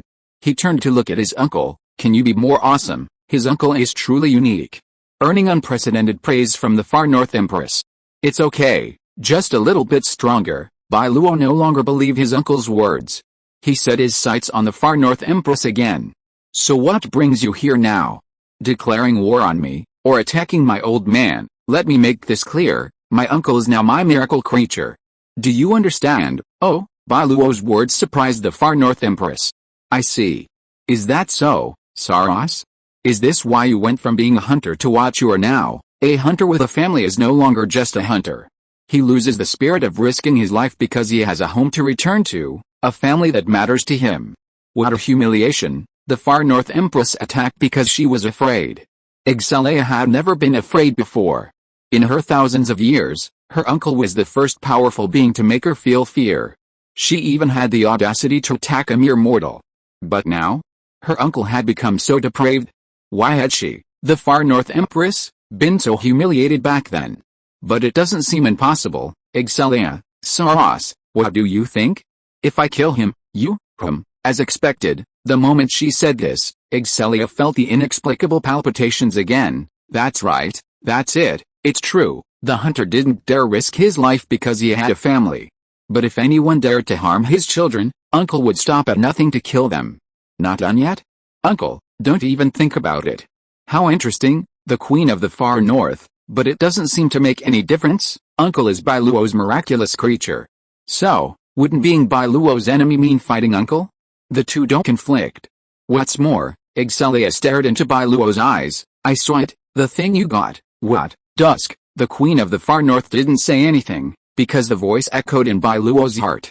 Clearly, she didn't want the other miraculous lords to know about this too soon. Yijiselia was crazy, but she didn't like being surrounded, and she hated 2-on-1 battles the most. She can fight a group alone, but she can't join forces with others to fight one person. This is the biggest insult to Yijiselia. How about making a deal? Yijiselia said, you and I will cooperate. I will give you the Guardian of Atón, help you clean up all your opponents, and in the end, we will fight to the death. The Queen of the Far North compared the whole world to a competition, and all the kings are contestants. Yijiselia will kill a large number of kings, and then escort Bai Luo to the final round. I just want to see the Dusk. Yijiselia, how about this deal? If I say it's not good, Dusk is too dangerous. Bai Luo should try not to use it if he can. What are you going to do? Force me to use Dusk. Chapter 373 Nameless Fire. Then you're dead. The Far North Queen sat beside Bai Luo. She poured herself a glass of wine and sipped it elegantly. If you take out that miracle now, at least 60% of the kings present will become your enemies. Even the highest ranking miracle has its limits. If dozens of miracle masters join forces, you'll be doomed. While the highest-ranking miracles are powerful, that power depends on who they're compared to. Each miracle is a force capable of moving the world. Its quality is undeniable. Even if dusk is powerful, it can destroy dozens of miracles, but it can never become an enemy of everyone present. Bai Luo is well aware of this. Uncle, Bai Luo mentally asked his uncle for his opinion. He replied, no harm. Promise her first and keep things stable. Okay, his uncle's idea made sense. Although Bai Luo somewhat disliked the powerful Far North Queen, as the leader of Atón, personal preferences were not an option in diplomacy. He had to prioritize the greater good. I promise you, but I have a condition, Bai Luo said. You can't reveal our relationship until I, Atón, have accumulated sufficient strength. Oh, you don't want your opponent to be a piece of shit, do you? Bai Luo interrupted the Far North Queen and bluntly stated, I, Atón, need to develop, at least to the point of being on equal footing with you. Or do you intend to strangle me in the cradle, just like you did with my uncle? This displeased Excelia, for that decision was a dark past she couldn't hide. Okay, I promise. Excelia surprisingly remained calm, which relieved both her uncle and Bai Luo. The most troublesome opponents at the King's Council were her and the Elector. With Bai Luo and her senior sister holding them in check, the rest of the process would be much simpler. Have you two reached some kind of agreement? The Sword Queen was somewhat surprised. She had been prepared for the Far North Queen to suddenly strike and then do her utmost to protect Bai Luo. But who could have imagined such an easy resolution? The two chatted and laughed, seemingly enjoying themselves.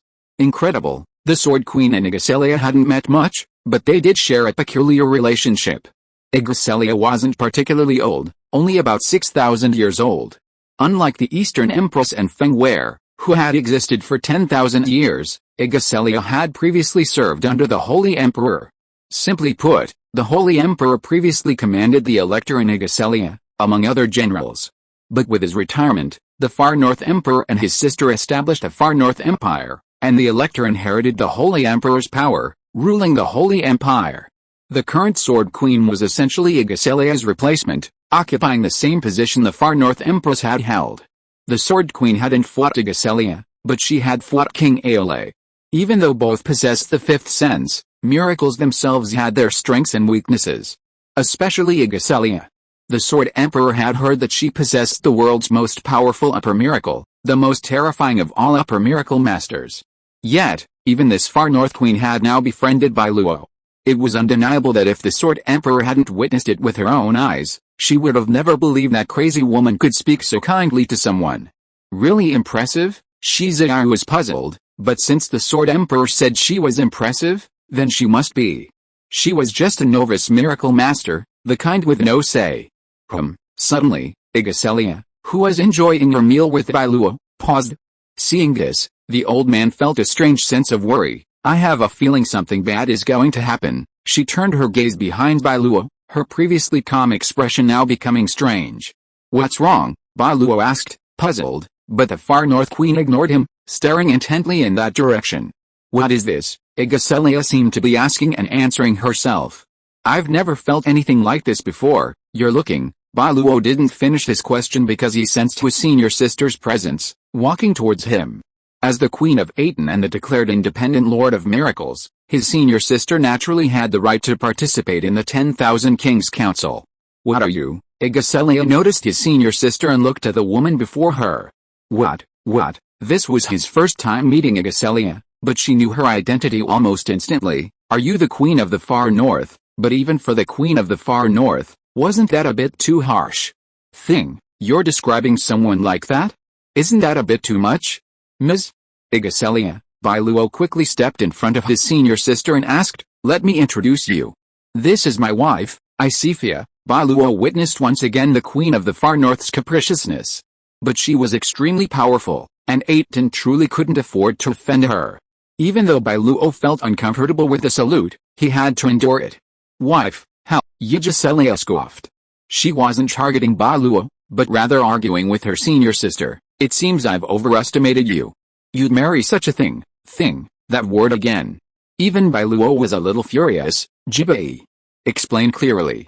What do you mean? Bai Luo retreated again and again, but she insulted his uncle first, then his wife. For a man to remain calm when his parents and wife were threatened was truly pathetic.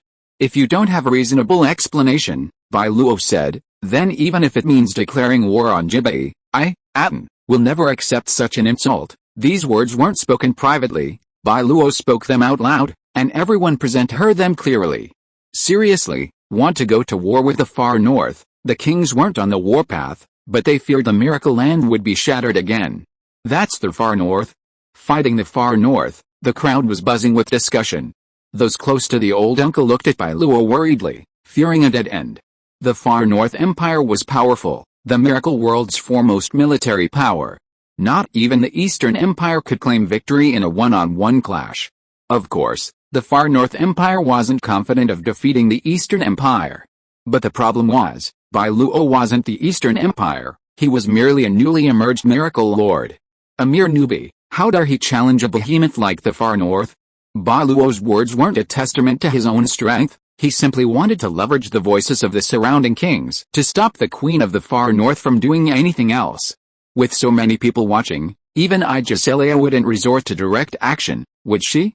Chapter 374, The Miracle of the World's Creation. It has nothing to do with you, and it has nothing to do with the far north. However, Inya seemed to ignore Bai Luo's war declaration. She simply grabbed Bai Luo's hand and, without any miraculous power, pulled it aside. Stand aside and watch. This is between me and her. Fuck, do we even know this way of speaking? Bai Luo naturally wouldn't let Inya pull him away, but a hand came from behind and rested on his shoulder. It was his senior sister. Leave it to me, the senior sister said. Make sure you explain what you just said, or this won't end. The senior sister respected Bai Luo deeply, with the same reverence a wife holds for her husband. But when a woman is angry, a man can't even breathe. Bai Luo felt that way right now. The senior sister was angry, and she wasn't kidding. Even his uncle told Bai Luo to leave the matter to the senior sister. For a moment, the two queens, each with a similarly aloof demeanor, clashed. Their aura frightened Shizuyu, a woman of soft temperament, and she immediately retreated a distance, not daring to approach. What's going on? Who's that? The far north empress. I haven't seen the other one. Is she a newcomer, or a miracle master from the south? But to confront the far north is incredibly bold, isn't she? The other kings debated, but more recognized Bai Luo and old uncle standing beside senior sister, and began to speculate about their relationship. The far north empress's arrogance was well known across the three miracle continents. No one wanted to provoke such a lunatic.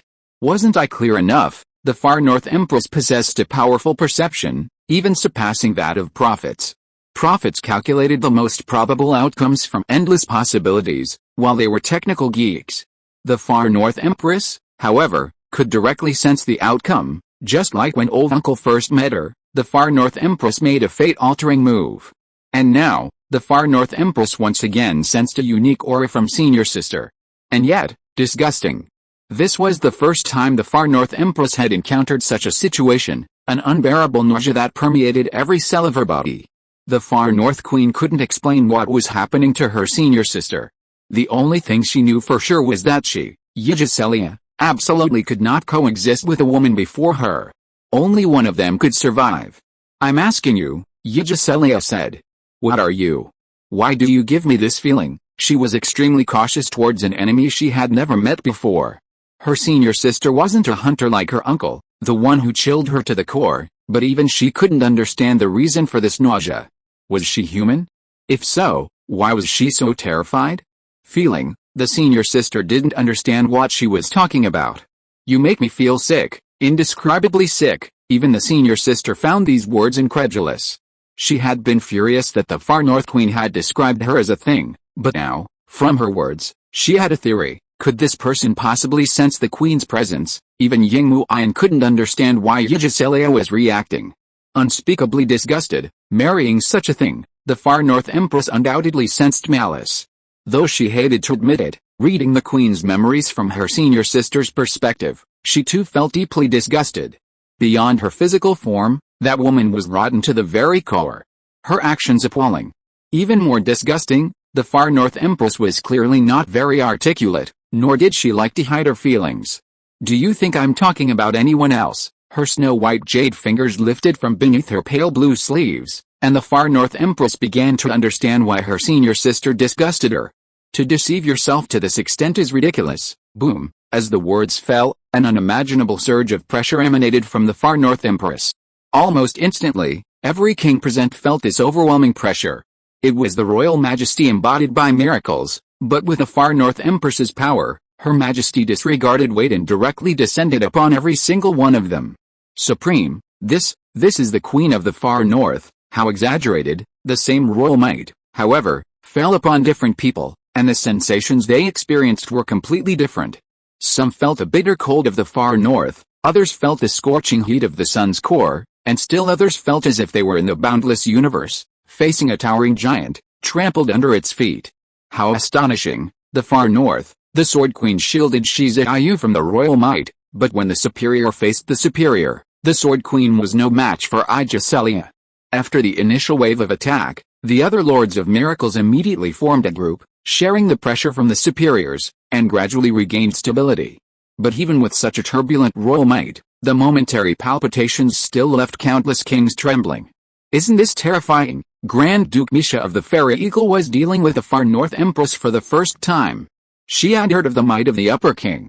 What did you see? A pure white cow, Grand Duke Yangbo said, standing on the ice, licking countless sea salts. I saw a five-headed dragon, swallowing the chaotic seawater into its belly. Grand Duke Shenyang's vision differed from Yangbo's.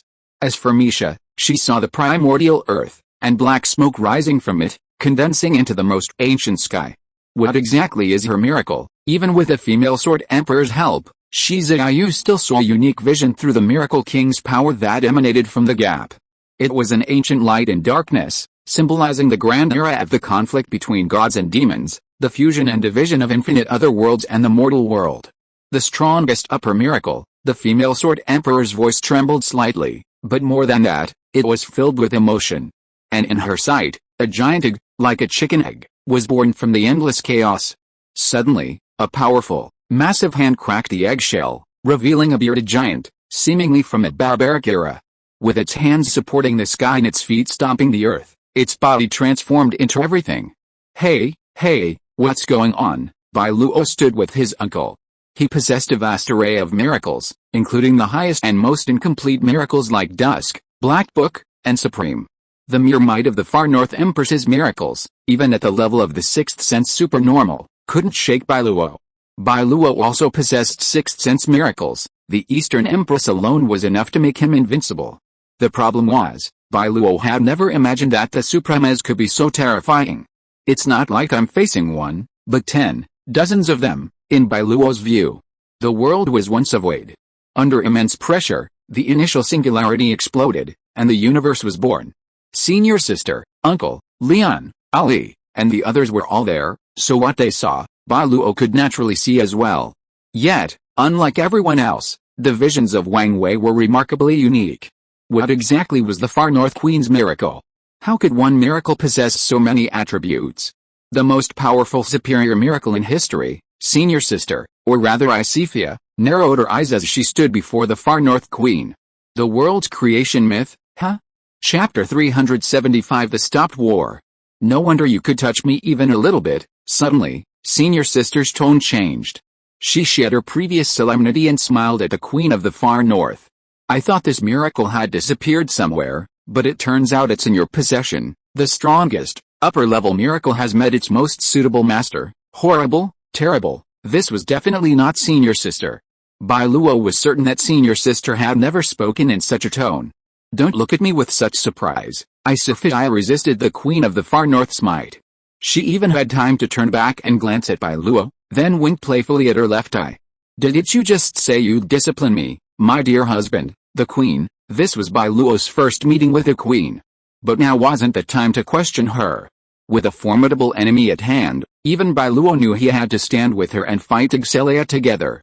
Finally you're coming out, you disgusting creature. The Queen of the Far North stared at Senior Sister, who remained unfazed, as if the opponent was nothing at all. Yes, that's it. An opponent. A formidable opponent. Excelia didn't care about the Queen's background. She only knew she was powerful, worthy of a life or death battle. Snap! Just as the Far North Empress was about to strike, a hand grabbed her wrist from behind. Don't be silly, At that moment, Bai Luo, his uncle, and everyone else's eyes were fixed on the man who had appeared behind the far north empress. Tisk, the imperial aura gradually faded, and the arrogant and presumptuous Inya surprisingly didn't resist him. "I apologize for interrupting everyone's pleasure," the man said, a man in his 30s, with a pale, beardless complexion but a look of considerable age. "On behalf of my sister, I apologize to everyone." Also, the far north emperor skipped over the queen and said to Bai Luo, "Could you please give me a favor and ask her to stop?" Bai Luo was somewhat surprised that the far north empress would be so obedient, but also surprised that the legendary far north emperor seemed to be a very reasonable man. Finally, the man seemed to know about his relationship with Inya, but he didn't know the details. The woman before him wasn't his Fiya, but Inya, Queen of Avalon. "Stop it." Bai Luo wasn't sure if he could still command the queen, but he spoke anyway. The queen had ill intentions to begin with. If she attacked here, he and Arden would have to shoulder the blame for any trouble she caused. The approaching dusk had clearly revealed the queen's evil nature. How could Bai Luo allow her to have her way again?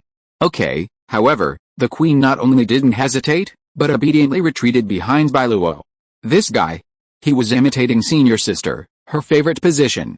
Is this to protect the time when Fiya impersonated her and played tricks on the elector? "You impersonate me, and I'll impersonate you. Let's see who's the more playful one." "You are Grand Duke Atón, right?" The far north emperor stepped forward and extended his hand to Bai Luo.